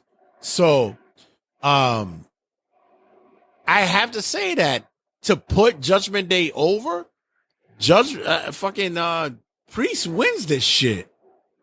No, I'm going the opposite way with you. I'm going with Bad Bunny gets the big victory. I think like Dominic, Rhea, and Finn are gonna all try and help Damian get the win, but the LWO is gonna fight them off. Bad Bunny gets the win, and then big celebration. Confetti falls down like he just won the main event of WrestleMania type deal. And I can see that, but for my standard, I gotta say, if they give, what's a better headline? Bad Bunny wins in main event of Puerto Rico, or Damian Priest kills him? It's not even that. Does Zelina Vega get the women's title? And get that thought out of your head. It's not happening. I'm saying you don't know. You don't know if you don't know. You don't know. But logically, yours makes a lot of sense. Right. It does. and like you said, maybe it's wishful thinking of mine, but for me, I'm like, if you want to draw a lot of heat and bring in some shit for Judgment Day, if you want to put them over for the heat factor, that would definitely do it. I just want to point out all your predictions. You have every heel winning. That sounds like the saddest Puerto Rican show ever in my life. I know, it's awesome. They sell out the building and just piss everyone off. Yeah, piss them off because Puerto Ricans do it. They'll throw batteries. They don't give a shit. They don't give a fuck. They'll do it with this. This will be the last show they ever do in Puerto Rico. They will never be allowed back in the country. But honestly, like, but that's the fan base. And Bad Bunny gets to blame. If they don't have a Carlos Colon fucking appearance, that fucking audience is gonna lose their shit, man. They gotta have Carlito Caribbean, cool. I spit in the face who don't think that they're gonna be cool or whatever the fuck his tagline was. So yeah, that's Backlash. Yeah, that's what I believe. But thanks again, brother, man, for checking in, man. I know you gotta work tonight, but let everybody know where you can get us at, because it's about us and you as well. So you can follow us on Twitter and Instagram at Turnbuckle Tab, where I pretty much post anything on the stories and tweet anything out. Might be tweeting live for Backlash. Stay tuned for that, but definitely stay on our Instagram for us posting these matches. Again, your thoughts when you listen to this on what you think is going to happen at Backlash. Thank you, my brother, for checking in and giving me love here on the show. And get a good sleep if you go to work. We're out of here. Yes, of course. Laters. This is the world champion of House of Glory and the crown jewel champion, Anthony Gangone, and you're listening to Turnbuckle Tabloid.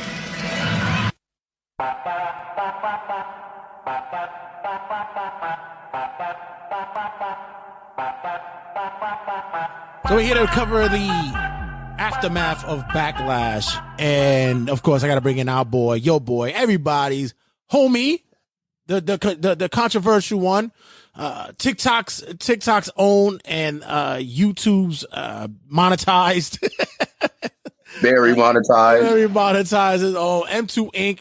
is in the building, and I can't do this review without him, because I know that he has some quirks, quipes, and some opinions about what occurred said night. Oh, I'm always highly opinionated about the sport I damn near created. Exactly. Damn near created. The states wouldn't know what it be when it comes to wrestling without you, sir.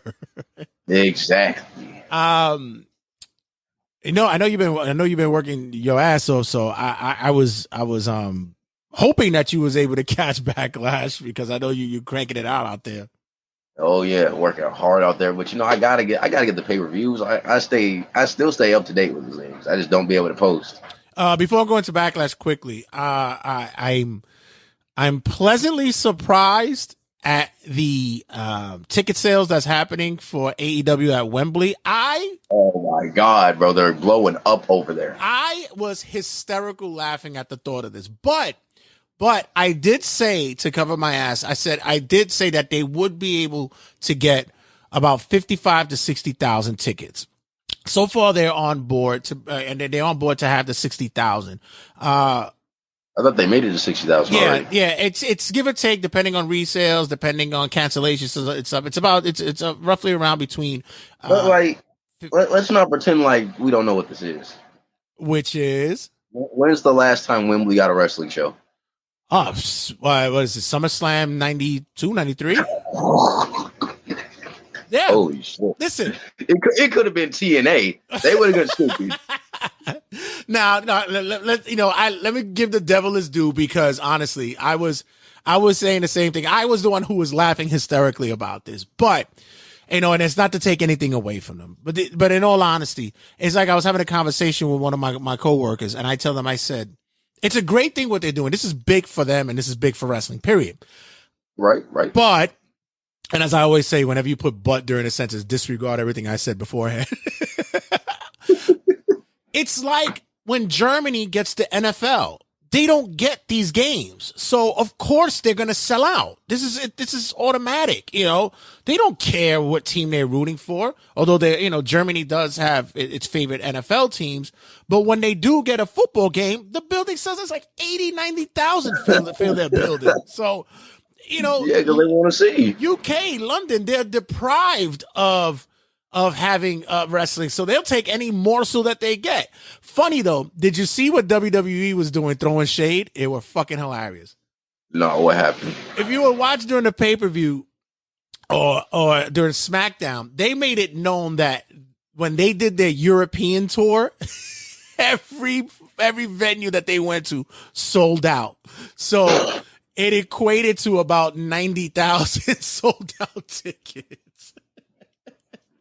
I said, yo, if you want to talk about petty, that's why, you see, I like WWE's pettiness. Although, I always say I'm not a big fan of the lobbying back and forth for extended period of times. It gets a little boring after a while. But WWE's pettiness and their shade is just ridiculous when they do it. Oh my God. Like, I know we get on AEW for the constant shots at WWE, but they try to sneak this so much. They try to dry snitch, kind of. Yeah. Not dry, like dry diss. Like, yeah. You never see, like, they be like, yeah. Like, you got to catch it, but when you catch it, you're like, yeah, y'all are just petty, bro. Like, yeah. Really? They were saying like Liverpool, UK sold out. Frankfurt, Germany sold out. London sold out. I was like, look at them throwing shade. Wow. Yeah, they just gotta let it know, like, hey, this has been done before. Like I said, but kudos to AEW. Like I said, I want to see it. Like I said, I was laughing hysterical. I thought it was funny. I want to say kudos to AEW for selling out without knowing a single match. Exactly. Yeah, that's true. But WrestleMania almost did the same thing. They had people had an idea of what was going to be the main events, but they pretty much had that same premise. They got that draw. So in any case, speaking of WWE, we're gonna look over Backlash, and before I get into a match by match, just quickly, what was your idea going into Backlash? Did you see anything that was that was going to catch your eye before watching it? Was there anything that you really cared about? Because we've had a few years where Backlash was just atrocious. What was your thoughts going in on this one? Going into it, I was not expecting much because I'm gonna be real. The only thing I was really looking forward to was Brock and Cody. Right. Like that was the match for me. Other than that, shit could just happen. We got a Roman-less pay-per-view. I was speaking to Maddie. Shout out to my boy Maddie, my former co-host, and he says when you looked at it, you almost thought that Puerto Rico got a live event. He said the Pentagon. He said that you really thought that it was just going in as a live event. You could probably seen this in like Delaware or something, but apparently they made it something. So going in, I was excited for the Cody and Brock match, but I was also looking forward to what could happen between Solo, the Rhea Ripley and the Bianca Belair and Io Sky match. I was looking forward into I that. did not give a damn about that match until I watched it. Right. And then I also was looking forward to see what was going to happen with the 6-man tag. But then we get the show itself kicking off. First of all, I was watching. Did you get to see Friday Night SmackDown? Yes. Okay. So with SmackDown, in case you didn't know, I am Puerto Rican. So, in case people didn't know, and I didn't really gauge the importance of wrestling on the island. I know for years, the history with Carlos Colon, with the WWC, Savio Vega, many of the stars like Lince Dorado comes from out there as well. So I know that there is a big wrestling fan base, but I didn't think that they were still really much in touch with it until Friday Night SmackDown. Yeah, Friday Night SmackDown was like a huge, for me, remember it's a reimagining of what it was like. My uncle, who used to be an indie wrestler, he used to wrestle on the Lucha Mask, was the one who introduced me to wrestling, and it was through the WWC, the NWA, those territories that a lot of our people, Pedro Morales and such, came across and became superstars. So watching SmackDown, I was like, wow, shit, this shit is huge. It's fucking crazy. I'm going to just say something real quick, and this should reveal my feelings about a certain match on the card. But I'm going to just say this. Chad Gable is one of the most talented wrestlers on this motherfucking planet. He is. He's a jobber. Same thing with Mustafa Ali. Jobber. Buddy Murphy, let's go to another company. Buddy Matthews, whatever you want to call him. Absolutely talented. A henchman. Right. Logan Paul and Bad Bunny have gotten more offense on Superstars and been booked more relevant than every one of those superstars. Once again, like I told you before, it's about drawing eyes. Nobody wants to see a squash match between either one of them because why are we paying for it? That's not why are you doing it. And I told you why. Because I told you why. Because tell me this. Let me take you back to Raw. Like every time Priest and Bad Bunny came face to face before the pay-per-view, how stupid did Damian Priest look? Well, every time. Well, you let him get in the ring and beat him with a stick when all he had to do was let him slide on the ring and get to stomping his little ass. Well, wait a minute. Let's take it to on the flip side.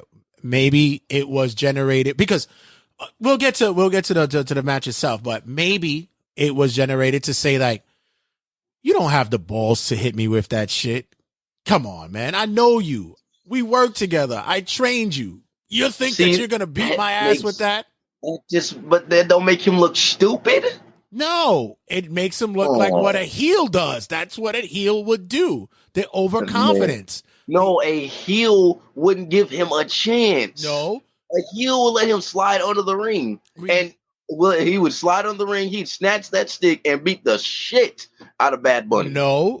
Let's remember back to the old days of even Piper himself had those moments to where he would laugh at some kind of baby face in there and think, come on, you think you're gonna hit me? You're really gonna hit me? And the baby face will pop the shit out of him and it'll be a whole brouhaha. This is a characteristic with heels for many, many years. It can either be the overpowering one, it could be the overconfident one, it could be the self-loathing one, it could be any kind of the spectrum with the heel. And in this category, I really want to play the devil's advocate here and say that Damian Priest was playing the overconfident. You saw it in the match, which we'll get to. Any case. But why he do it twice?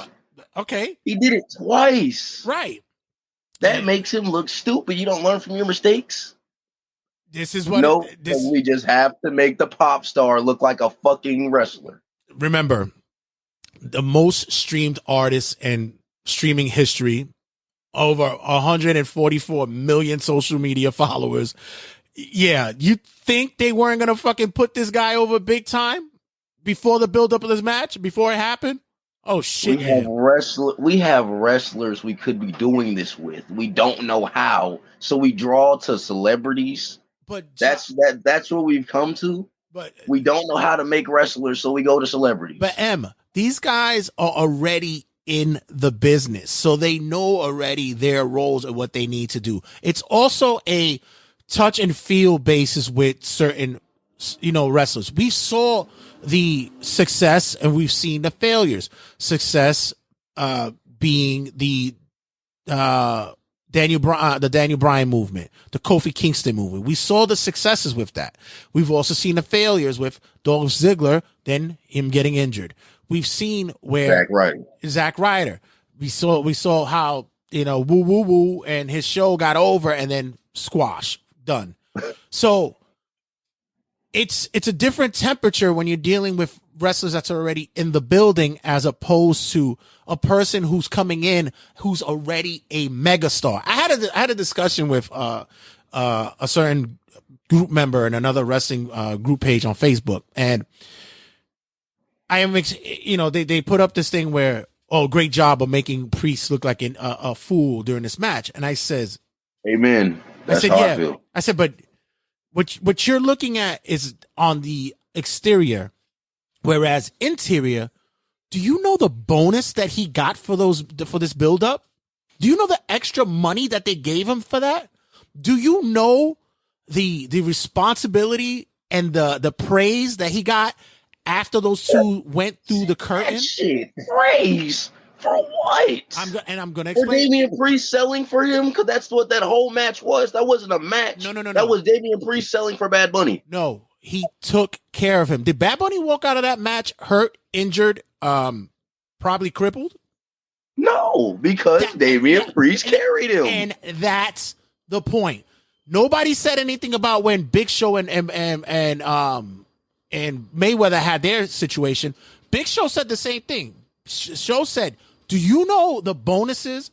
Do you know the praise?" Wait. Right. You cannot compare that, because did Mayweather whoop his ass for 75% of the match, or did Big Show whoop his ass for 75% of the match, and he did some cheap shit at the end to win, like all these other celebrities should be doing? Okay, I'm not gonna, because we're gonna go and cover that match. Because I'm not gonna do that now. But I want to go with the, regardless of who percentage wise, weight and measures what happened. Show still took care of Mayweather. He did not injure him. He did not put him in a situation in which that it could be issues for Mayweather's career. And that's what the company looked for. You got probably one of the biggest pay-per-views in this company's history that wasn't one of the top 4. One of the biggest. That's what they were looking for. That's what they were, that's what they cared for. Now, as for the outcome, did I agree with it? We'll get to that. But for this to occur, it shows two things, regardless of your thoughts about Logan Paul, regardless of your thoughts about Bad Bunny. These are two individuals who came into the business and took it serious. Took it serious. No. We're not gonna say they came in. They were given. They were handed. Who hands it to them? Triple H and Vince. Okay, so they handed it to them, and did they bullshit it? Let's look at the celebrities that came in and bullshitted before. What's her name? From Jersey Shore. Snooki. Who else came in and bullshitted? Kevin Federline. Exactly. And every Raw GM who fucking came in and did some ridiculousness. The 3 guys who came in and took it legit, who took it serious, was Paul, was Bunny, and McAfee. And Mayweather. You get Snoop here and there. He has a good time with it, whatever. But you got Snoop say Mayweather. And think about it. In the case of Bunny, he headlined Coachella, headlined Met Gala. Then to do this, the guy had to work at least a month and a half to get this match ready, and still was doing other shit, but took this the most serious out of everything. He still praises that this is the best thing that ever happened to him. But let's go into the card beginning. All right, so we're gonna go first match of the night. We get Bianca Belair versus Io Sky. So, am I wrong to say this is potentially the wrestling match of the night? Wrestling match of the night, because not gonna say the most hype, but actual wrestling match. But I would have to underline that. Yeah, I could say that. Yeah, I could agree with you on that, because it was amazing. I was just, like I said, until you was like explain to me like Io would be more over, and I was like, yeah, she is more like, she do more like luchador stuff, right, compared to Bianca. So yeah, she would be more over. I was like, they're booing the hell out of Bianca. What is going on? I thought she did something. I was like, oh. She didn't mix her arroz with gandules with pernil the right way. She did, and then somebody peeped it on Instagram. No, it was the temperature of the crowd because that's more of their set kind of wrestling style. It's that and the hardcore they appreciate out there. And Bianca is still going to be loved majority everywhere else. But there's also now a finger on the pulse to figure whether or not will this be the right time for her to go heel, especially on SmackDown. Yeah, I'm not gonna lie. I've never been really a Bianca fan like that. But I like her athleticism, but I just don't like the character, to be real. I like like she can wrestle. Not gonna say she can't wrestle. Right. It's just I get bored with that shit. Like, why are you twirling your hair? You're smiling and all this. It just, you're not Rhea Ripley, you know? Well, it's going to be one of those sensitive situations to where is it going to be that she wears out her face welcome like Bayley did. And as we see what Bayley's doing. I feel like she's going to start getting booed just because she always wins from the bottom. But which, to me, as long as you have solid matches, good matches, top tier matches, it doesn't bother me so much. I'm also one of those that, yeah, you can sprinkle a loss here and there, especially for non-title matches and such like that. Like you could get an accident and roll up here, foot on the ropes there, let's get something going. When you get the uber power, the powerful, face in the company, it does wear thin. It does massive damage. Look at Braun Breaker. They had to turn him heel real quick. Right. They got tired of the John Cena sucks. We see this match, and like you said, wrestling wise, what stood out for you most during this match? Io. I haven't seen NXT Io in forever. And that was NXT Io. That is true. The athleticism, the drop kicks were stiff. I love her drop kicks. Right.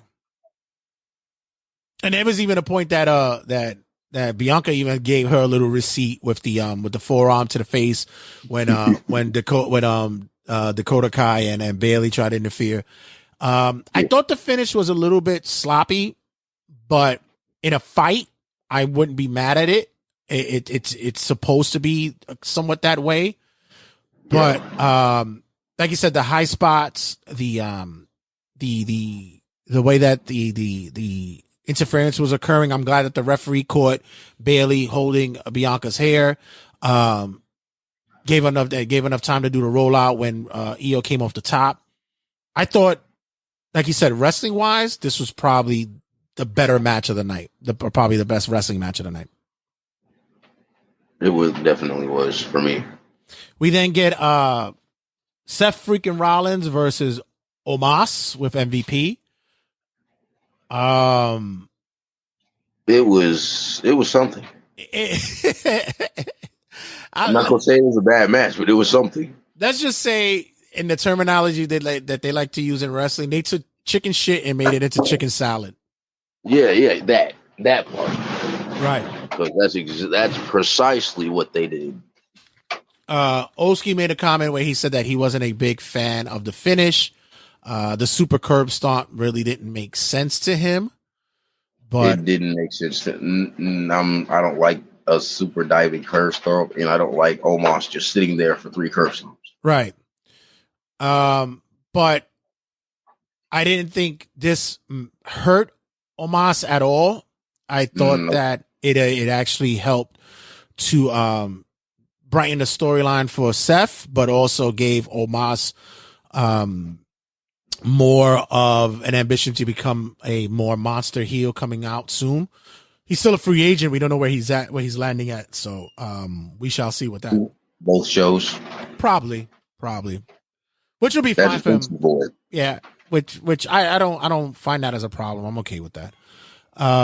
We then get Bobby Lashley, Bronson Reed, and Austin Theory triple threat match for the United States Championship. What's your thoughts leading into this match? Thinking, because drawing a blank. I know I watched the match. I can't remember a single. Yeah, except for the finish. Yeah, I thought Bronson Reed looked fucking awesome in this match.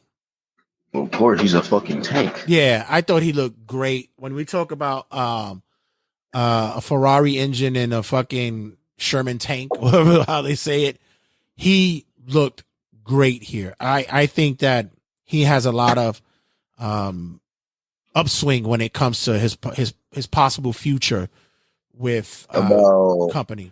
How big does the check have to be to take that splash? Yeah, that's definitely a little extra bonus here and there for that. I thought the move that the arm breaker type move that he did on Bobby Lashley outside the ring was fucking innovative. I thought it was a great look. I thought Theory in this match played the heel role very well. He's another one that's got a great upswing. None of the individuals in this match were really hurt by what happened here. I thought this was a really solid match for the three of them. Oh, it was definitely a good match. Like I said, I don't know why I can't remember a single spot except for the fucking end. Well, yeah, I mean, like I said, I had Bronson here looking more as the showcase of this match, but throughout, fairly solid match for me. For sure. We then get Zelina Vega versus Rhea Ripley for the SmackDown Women's Championship. A lot of emotion here, understandably. Was there supposed to be though? Because who thought? Come on. No, it wasn't. I get it. The hometown. Yeah, that's what it was. Yeah. Like that stuff, I understand, but it was the after ovation. Like you tried, we knew you were gonna lose, bro. Right. Yeah, that's what pretty much what it was. It was just it was like we say in our Puerto Rican slang in our culture, we say "bendito," which is poor thing. It's just we knew you weren't going to win, but bendito, you tried. A lot of emotion came into this match once again. Her family was there. This was something that they owed to her for some time, even before when she was let go and such. She really wanted the 9/11 match to happen because she wanted to pay an honor to her father who died in 9/11. She wanted to so much be a part of a lot of these memorable and milestone matches, but didn't get the opportunity. They gave it to her this time around. And I think that from here going out, depending if she messes it up on her own, I think that she's going to be a fixture, not only as a talent, but they really like her as someone that could work in the back and probably be an executive in there. But as for this match, come on, Rhea, come on. Come on. The woman is gold. She's gold. So what's your thoughts on Rhea on this match? She was a monster heel in charge, like she should have been. She dominated like she should have. She kept Zelina at bay. Zelina kept finding out from under just to get cut off like a good babyface does. Good heel babyface dynamic. I thought the psychology was there. And shout out to Zelina's mom for hooking her up with what is known in the Spanish world, and especially for Puerto Ricans, with the chancleta, the chancla. The only thing is, I'm going to show you on camera. The only thing is, what they gave her was a little bit way too light. They needed to give her something a little bit more like this. Something with weight, something with a little balance. You got to get a nice little velocity when you're throwing it, And if your parent was good, especially your mother, if your mother was good at throwing it, it'll actually come back. It has boomerang action. So it's got the boomerang chunkle. Yeah, and shout out to Eddie Murphy, who actually made a comment about it, because he said in his delirious comedy special in the 80s, where he said his mother was badass when it came to her shoes. So this is not only a Puerto Rican thing. This is a cultural thing where you can get your ass whipped with shoes.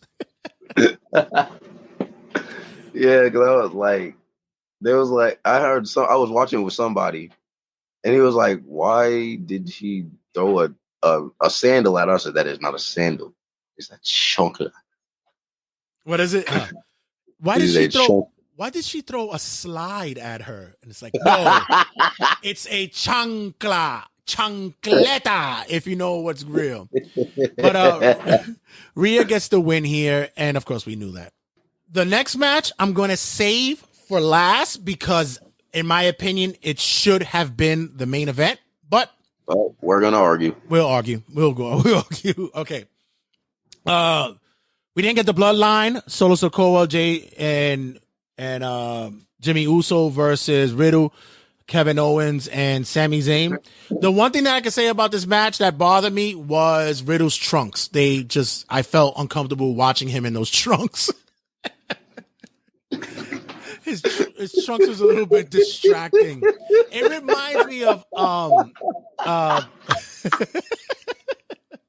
I'm sorry, I wasn't expecting that one. It reminds me of, have you ever seen Roosh or Dragon Lee's trunks, especially when they wrestle in AAA or in Mexico? They're he's missing is the big ass boots. Yeah, they're a little bit revealing in the cheeks. It's a little distracting. You might have to shave a little extra in certain areas. I was a little bit bothered by that. Wait, did you hear Brian last said ladies were asking why he's so shiny?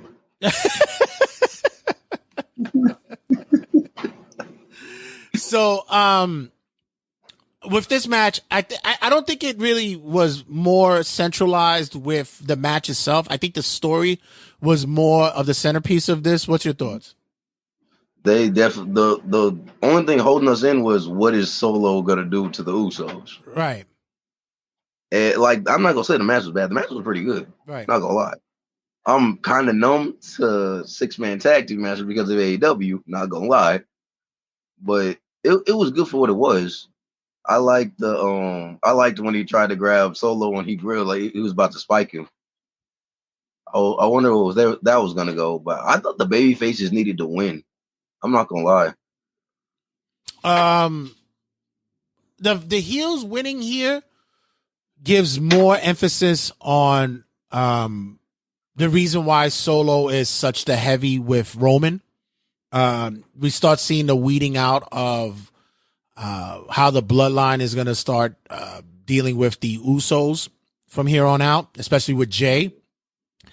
The story that we thought we was going to see at Mania with a lot of people in a lot of people's eyes, which is Jay turning on Roman, might not happen. I mean, might be happening down this line instead of the line before.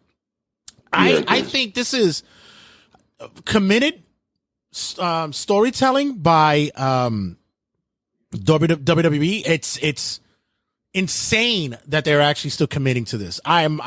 And people are still captivated by it, which is great. It's awesome that people are still involved in it. You kind of say that, but ever since WrestleMania, though, the Bloodline storyline's been kind of watered down. Well, it's because, the expectations that a lot of people had with should Cody have won at Mania? Should have been the orgasm, the climax that we wanted to see with the Bloodline imploding.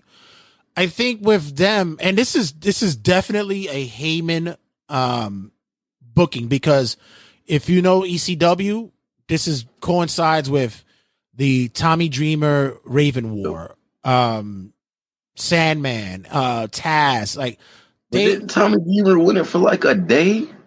Yeah, but Tommy Dreamer didn't win the big one until like 2.5-3 years later. That's what I'm saying. Didn't he lose it right back? Is what I'm saying. Like, that's incredible. Right. So it's that kind of booking that Heyman likes to work with, and which I all love Tommy Dreamer, but I was watching that DVD and I was like, just because the name, he's got to lose. Like, just incredible. How do you get better? It's one of those things that it's a moment of its time.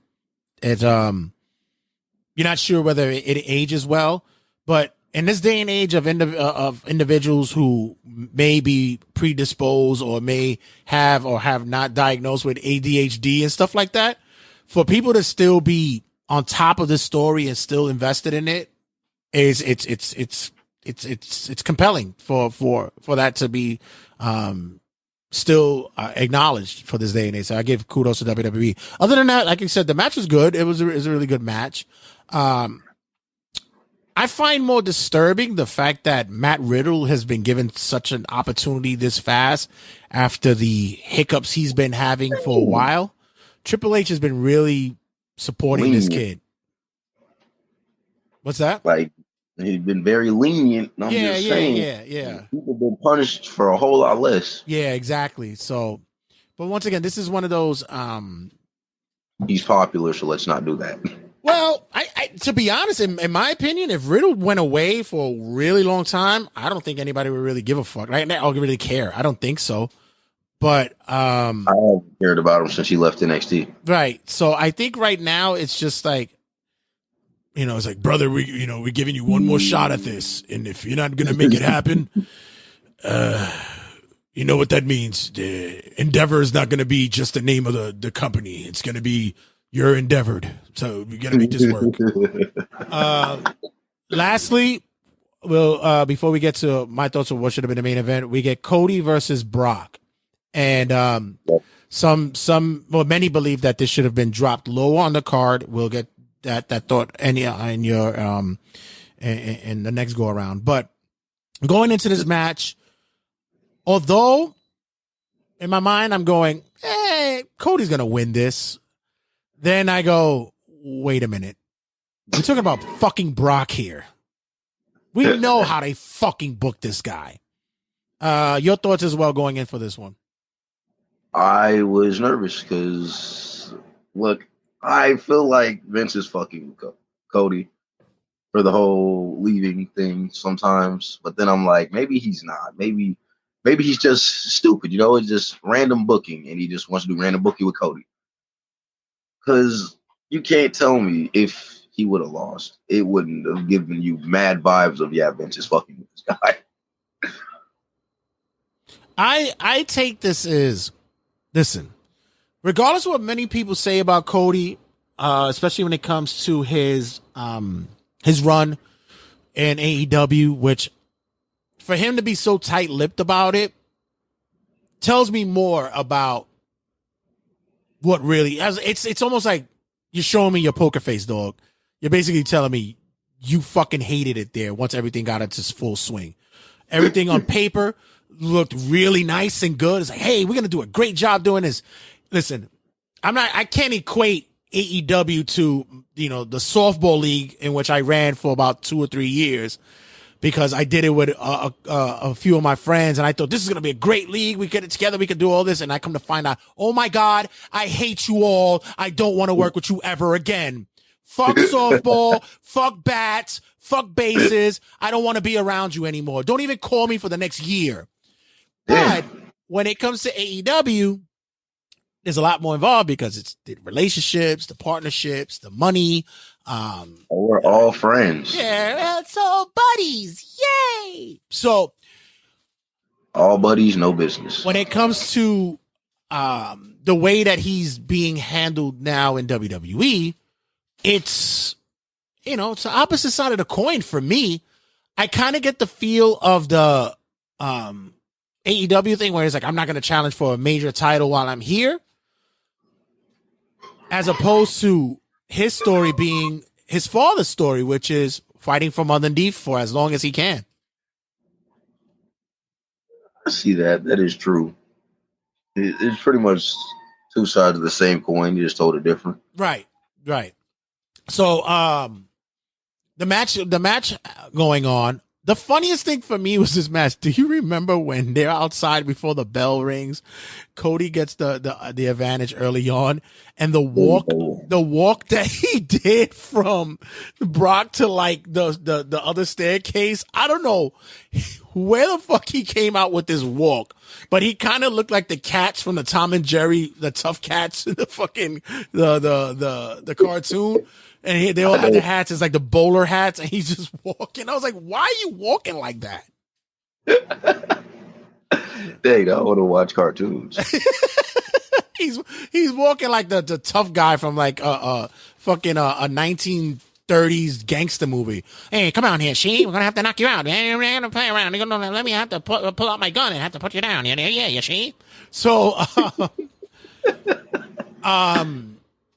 Brock being Brock, of course, took over and was dominant. Right.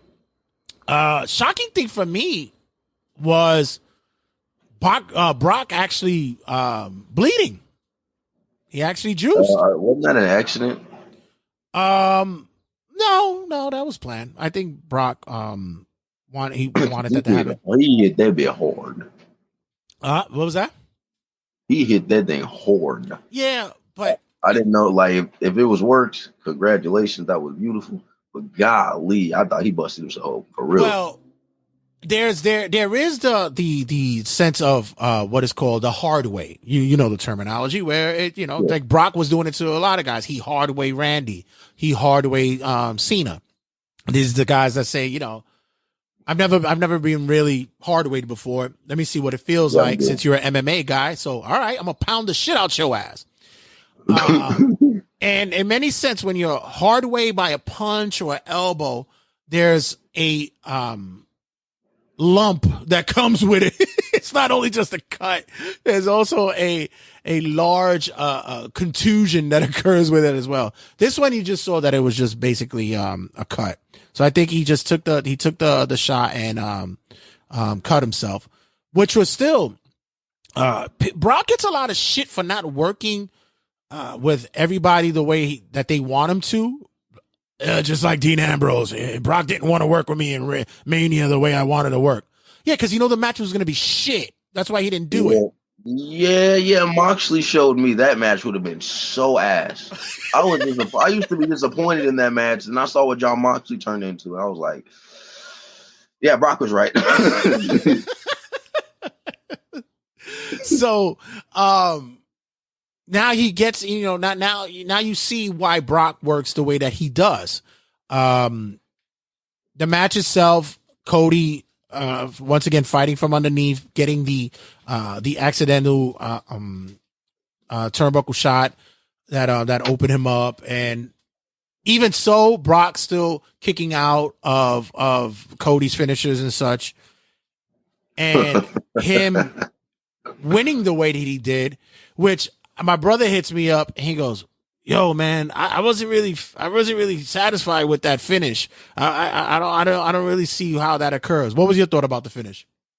Only thing about the finish, I'm like, yeah, it's not over. There's no way. Yeah, I thought the same way. To me, I had to explain to my brother, well, you might not know this, and this is something that maybe should have been told afterwards. Maybe we'd have probably got some kind of explanation about it in Raw. But with Brock's amateur wrestling history and his MMA stuff, Cody himself as well was I believe he was a national champion in his high school for amateur wrestling, and I believe he might have done it in college. So him going in knowing about how to maneuver your shoulders, swinging somebody over and such, could have played a part in understanding why to finish with it. He wasn't going to win with a clean finisher. Wasn't going to happen. He had to finish that way. Had to finish that way with a roll up, a reversal pin. Like, it had to be that way. For sure.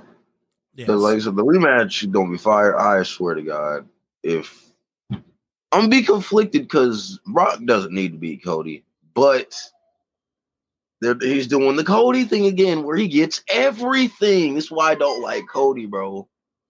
He gets everything. Well, Cody didn't get it this past Raw.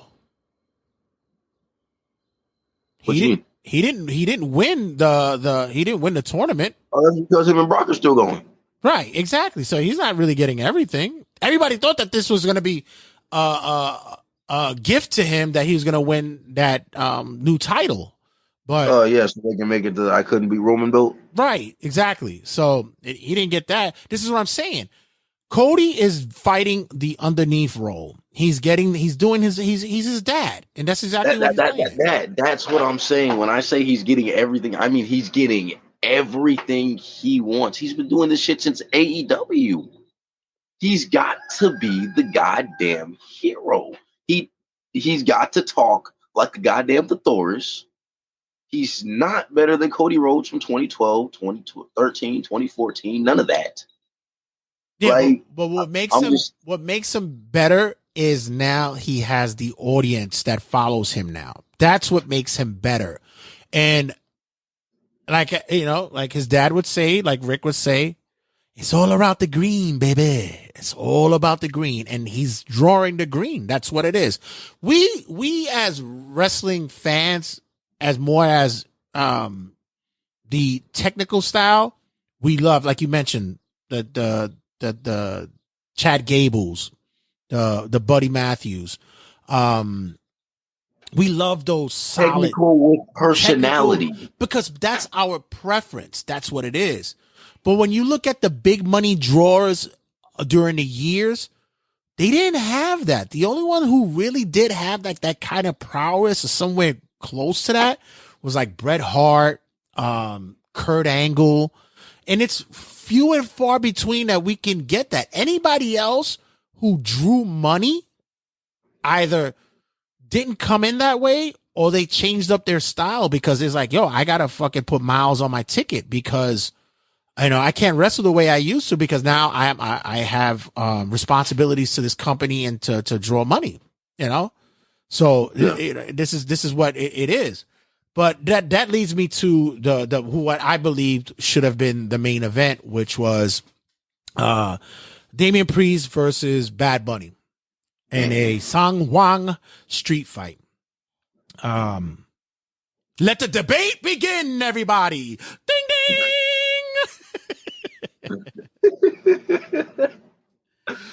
I don't think that should have been the main event. He's a pop star. He's a mega Cody star. Rhodes and Brock Lesnar had way more importance than all of that. He's a mega and star. I know they're both pretty much hometown heroes. Right. But if anything, that should have opened the show. As a mega star, because I had to explain it to somebody in a group where I say, when he says megastar, I didn't even heard of him before he got into WWE, and I said, same. But you see, but it's culturally, it's just like I was a big Hollywood celebrity follower coming up because I wanted to be in movies. I wanted to be in TV shows. I wanted to be an actor. So I followed all those individuals. I followed the Tom Cruises, the Jack Nicholsons. I followed all that. And after a while, I still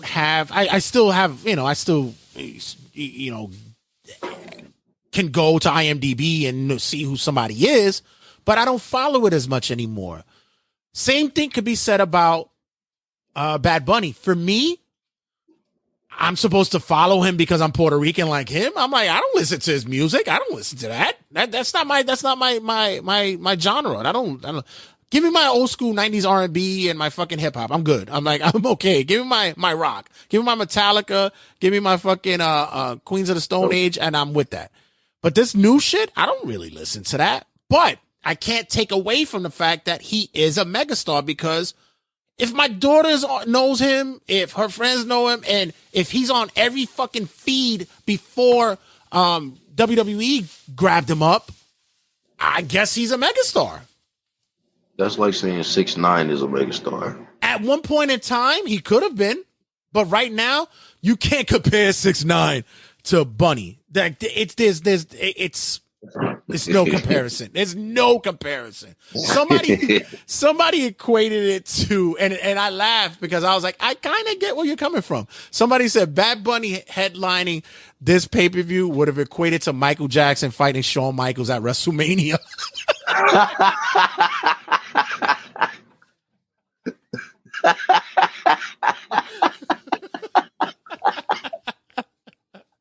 Yo, the outrage.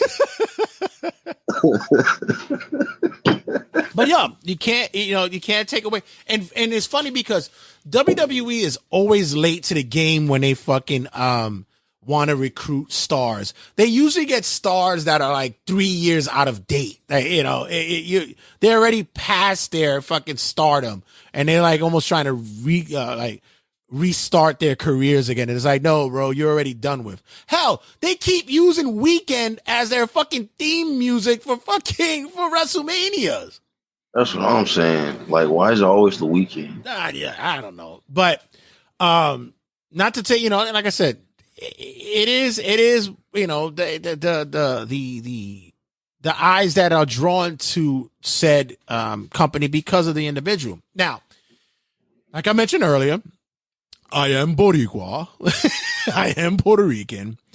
And I don't wear that on my sleeve. I'm not a guy who walks around with like a flag on my back and I'm like, yo, 100% puro, I'm Boricua, baby. I don't do that. It's like, dude, I'm 100%. I'm Puerto Rican every day. I don't need to fucking drape a flag across my car in June. I don't have to I don't have to wear a Puerto Rican basketball jersey. It's like, it is what it is. But like I said, whenever I say but, it's because disregard everything that happened before. On this night, the crowd, the emotion after the Zelina Vega shit, the pop that came for when his music hit, I stood back and I was like, wow, this is fucking crazy. I said, this is crazy. I accepted it because they're in this town, so of course they're gonna pop. Right. But you can't tell me they would have popped in a regular city like that. Not for no Bad Bunny. I'll tell you where they would have. I'll tell you 3 cities they would have popped like that for. Maybe 4. San Diego. Nope. No? Nope. El Paso. Nope. Yeah. LA, they would have popped for him like that. All right, I'll give you that one. Chicago, they would have popped for him like that. Yeah. That's a rough neighborhood. It's a rough crowd. Miami would have popped for him like that. I'll give you Miami for sure. And of course, New York City would have popped for him for that. Of course. New York City would have popped for a bag blowing in the wind. Hey, no. We are no. Take that back. That is not true. We don't pop for anything over here. If anything, we say fuck you to everything. Besides Philly. Philly is much more disrespectful, and Boston. But New York is just as foul. No, we don't do that. But no, definitely for that.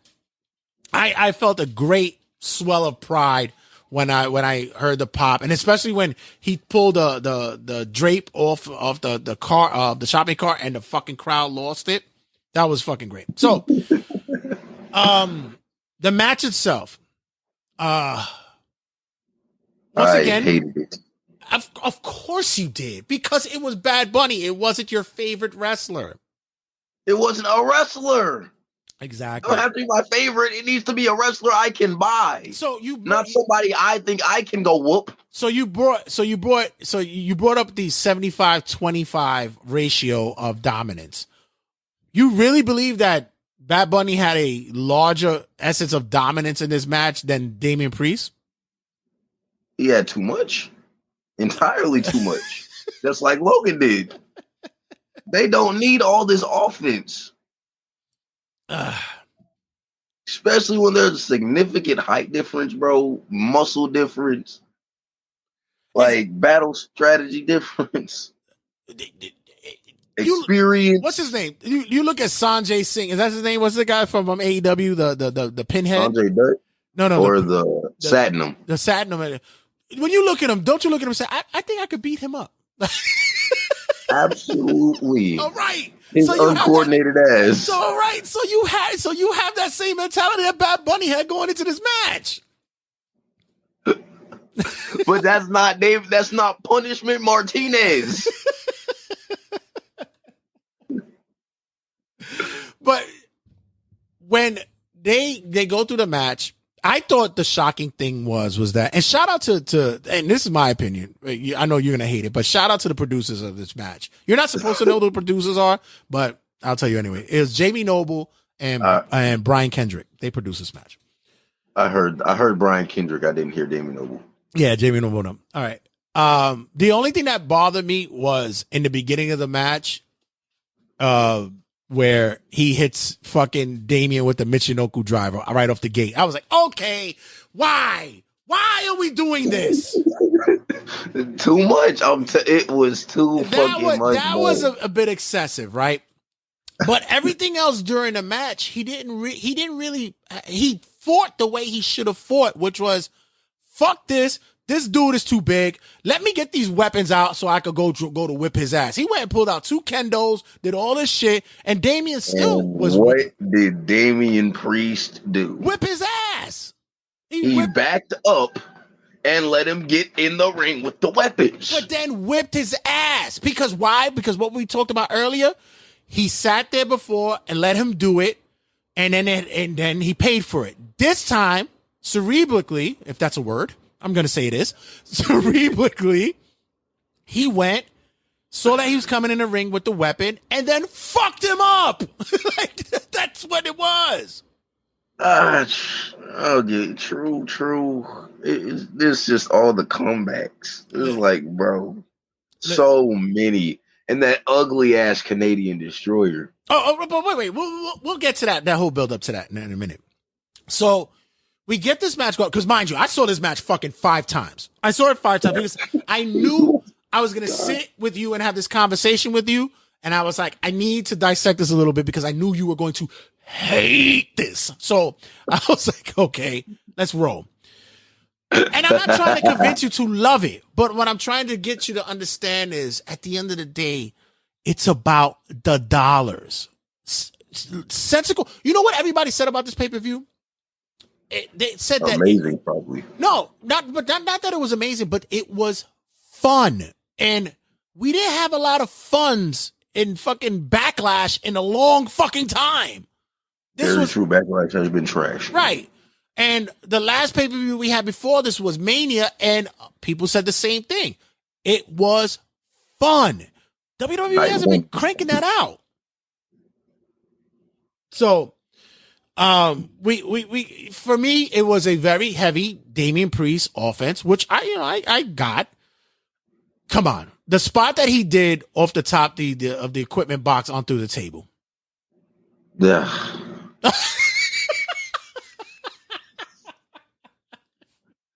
I'd say we give it to him, but my God, we could be having 5-star wrestling shits.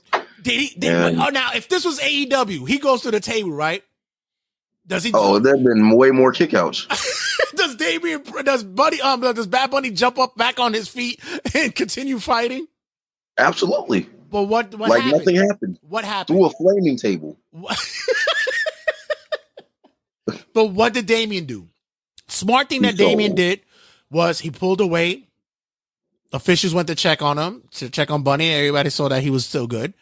Damien was talking, which, by the way, and this is another reason why I said this was a showcase and a marquee match for Damien, because the talking, the selling, the putting him over, the taking care of him, they're going to make this fucking guy one day or another, they're going to make him something. You heard him say, no, this match isn't done because I'm not done with him. And I'm like, yes! Yeah, he sounds like a man. Exactly, yes. So what did he did? He didn't drag him to the ring. He picked that little motherfucker up and carried his ass to the fucking ringside. That's what you're supposed to do. Low key, one of my favorite parts of the match.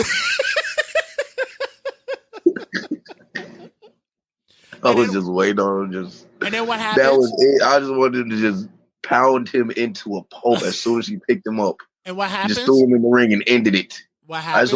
As soon as he just picked him up, just throw him in the ring and end it. He brings him ringside. He tries to do a spinning heel kick. Bunny ducks. He injures himself on the turnbuckle post. Smart storytelling. What happens afterwards during that? Goes in the ring, misses again. You hear Damien. I don't know, man. I don't know. There's something wrong. I don't know. Beautiful. And I love that the camera and the mics were picking that up because it makes him look good selling for him. It gives reasoning for it. And from then on out, we get the big pops that were going to happen afterwards. We get the Carlito returning. What you thought about that? I popped like a little girl. You know, I was popping like the crowd. Like, I was like, yo, where's Primo? Right? We should have got Primo too. We should have. Yeah, Epico can stay at home. Is that? Oh yeah. Epico's good. Yeah, he could stay home. We then get we got that after this was after the Ray run in when Dominic and Finn came in. Ray did the run in, and Carlito came in, and we get the run off. Dominic and Finn are trying to leave, and then all we get is Savio Vega. Even I sat there and I was going, "What's my uncle doing there?" He looks like every Puerto Rican uncle. Everybody has a Puerto Rican uncle that kind of looks like that. And we're like, my daughter looked at me while she's watching. She goes, "We need that vest." We need that vest. She's like, "We need that vest." I'm not wearing that shit. He came out and I was like, "Yo, shout out to K16."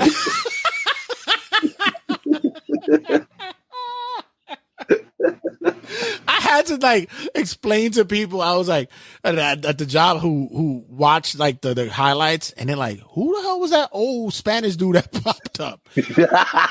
Well, if you remember the Attitude Era, he had a fucking rivalry with Stone Cold. Oh, Stone Cold is my dude. I was like, yeah, but you probably don't remember the Puerto Rican dude that he had a fucking rivalry with. Well, any case, I was like, whatever. I knew somebody that thought that was D'Lo Brown.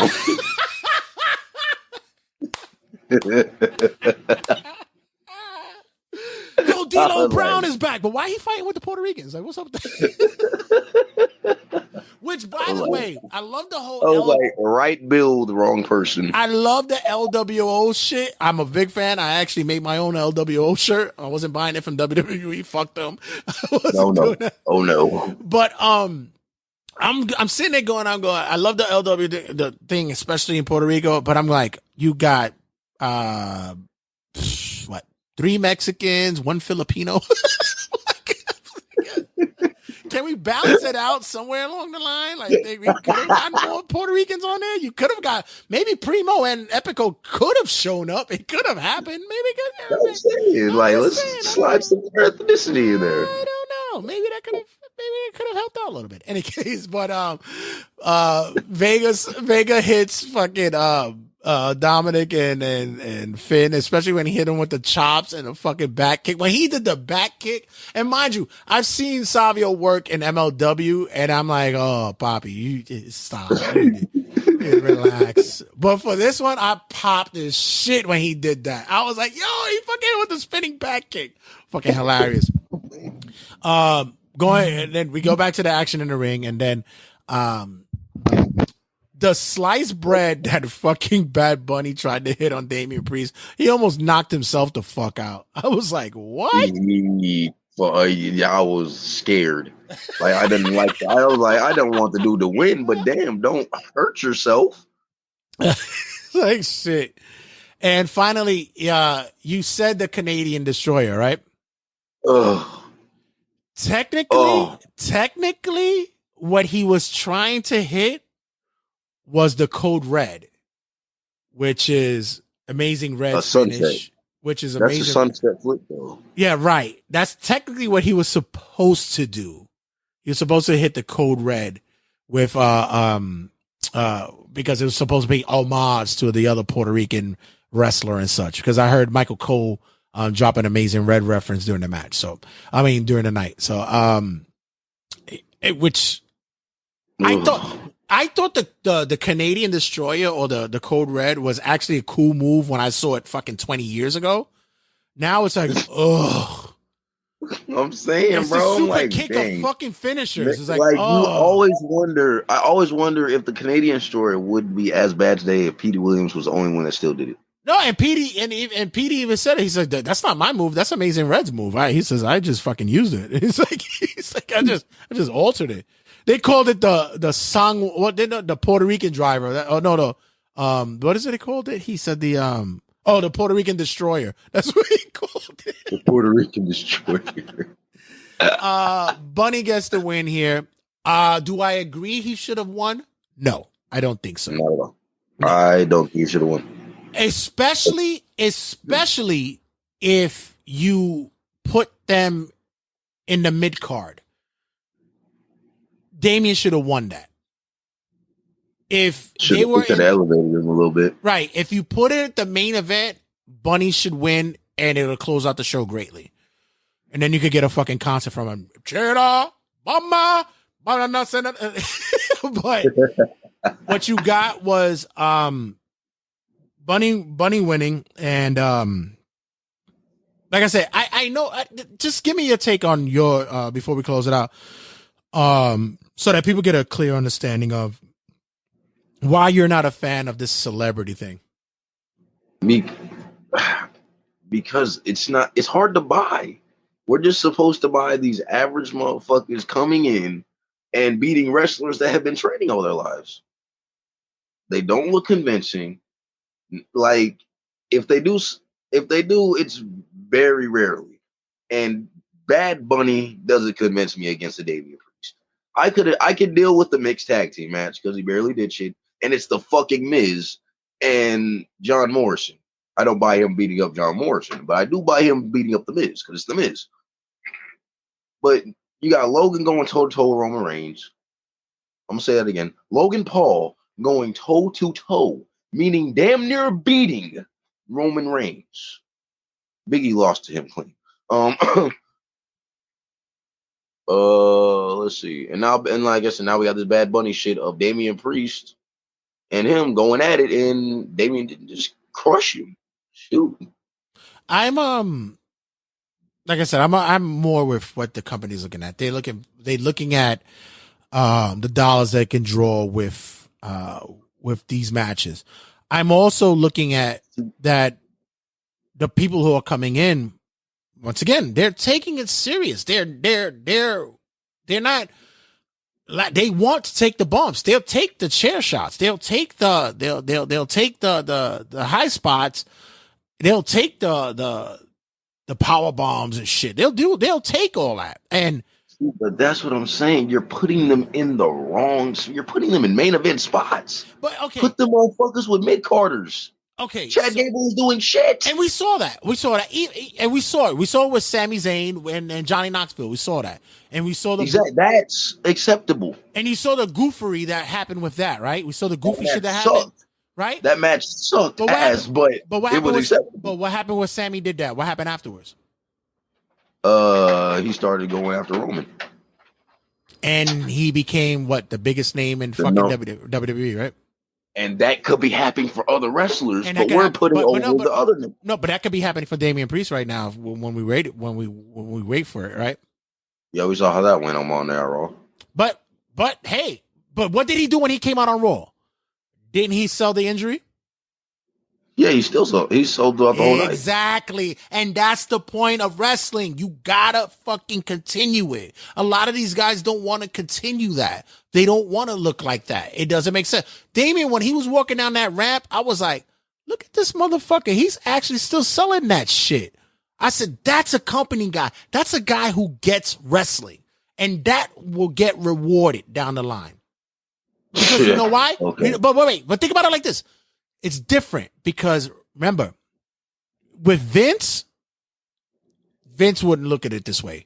I'm looking at the card right now. I'm looking at the pay-per-view, and I hate to fucking make this comparison, but when you look at this card and you watched it, was this a Vince produced card or was this a Triple H produced card? hard to tell with the finishes. Vince wouldn't know how to fucking do a finish since fucking Pat Patterson died. Okay, but you can't tell me they weren't Vince approved. Everything has to go through the old man at the end of the day because, you know, he's become the fucking uncle that we hide in the back of the fucking house because, you know, he's had a couple of episodes lately. So it's like, hey, Uncle Vince, can you make sure you check these? Sure, no problem. Let me watch 70s porn for a little bit. Like, we get that. But at the end of the day, you think that Ari is not sitting and going,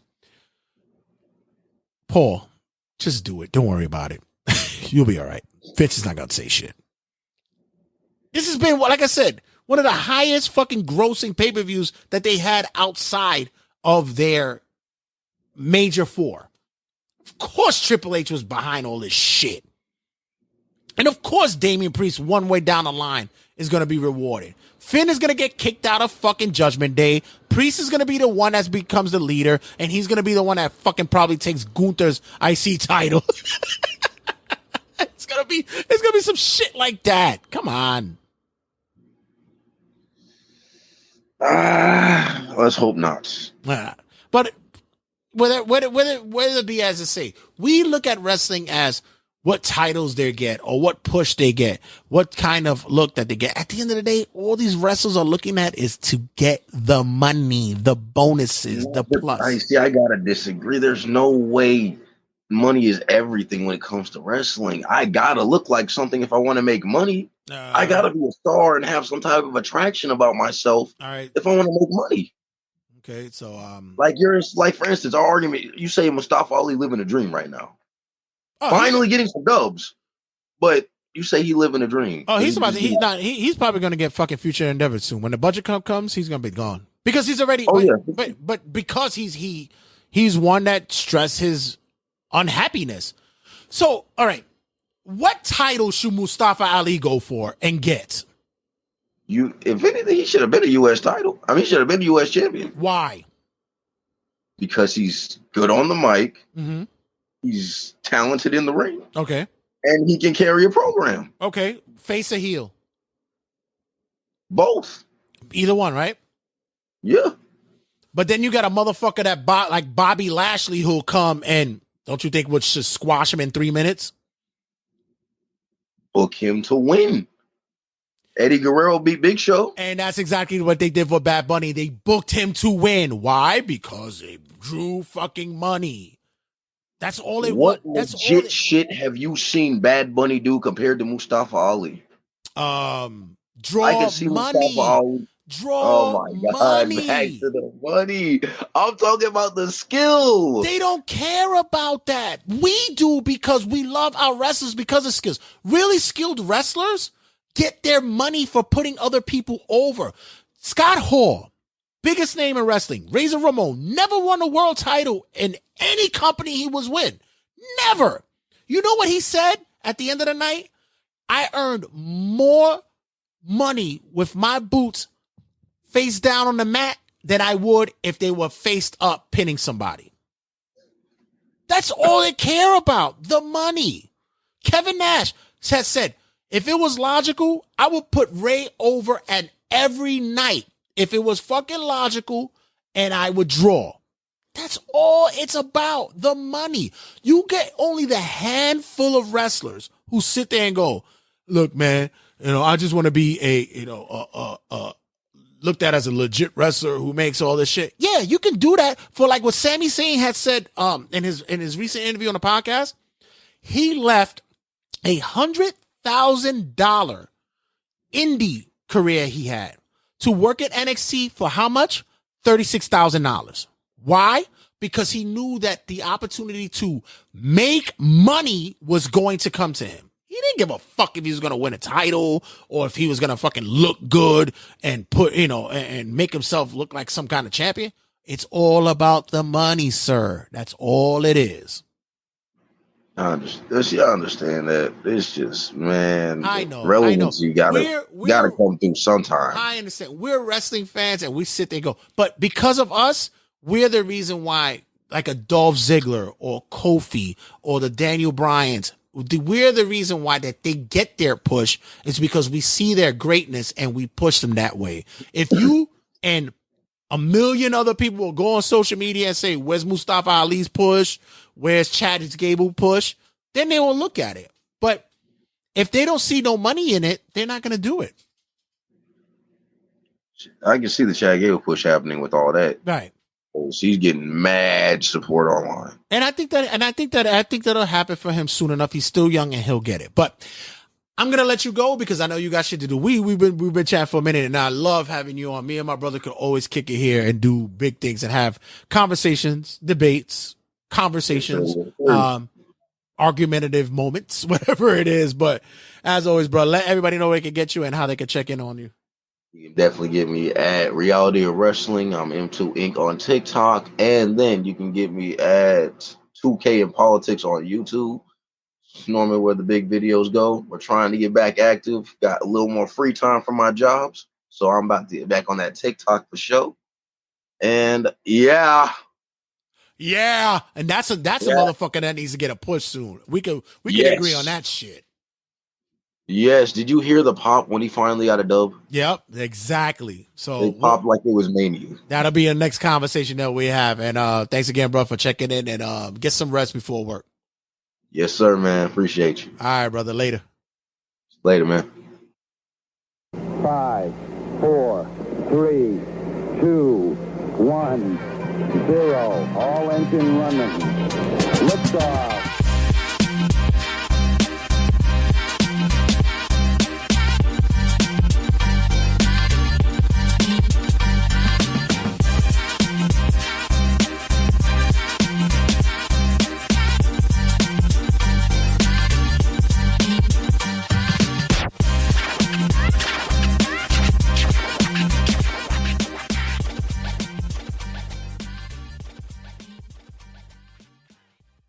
Turnbuckle Tabloid.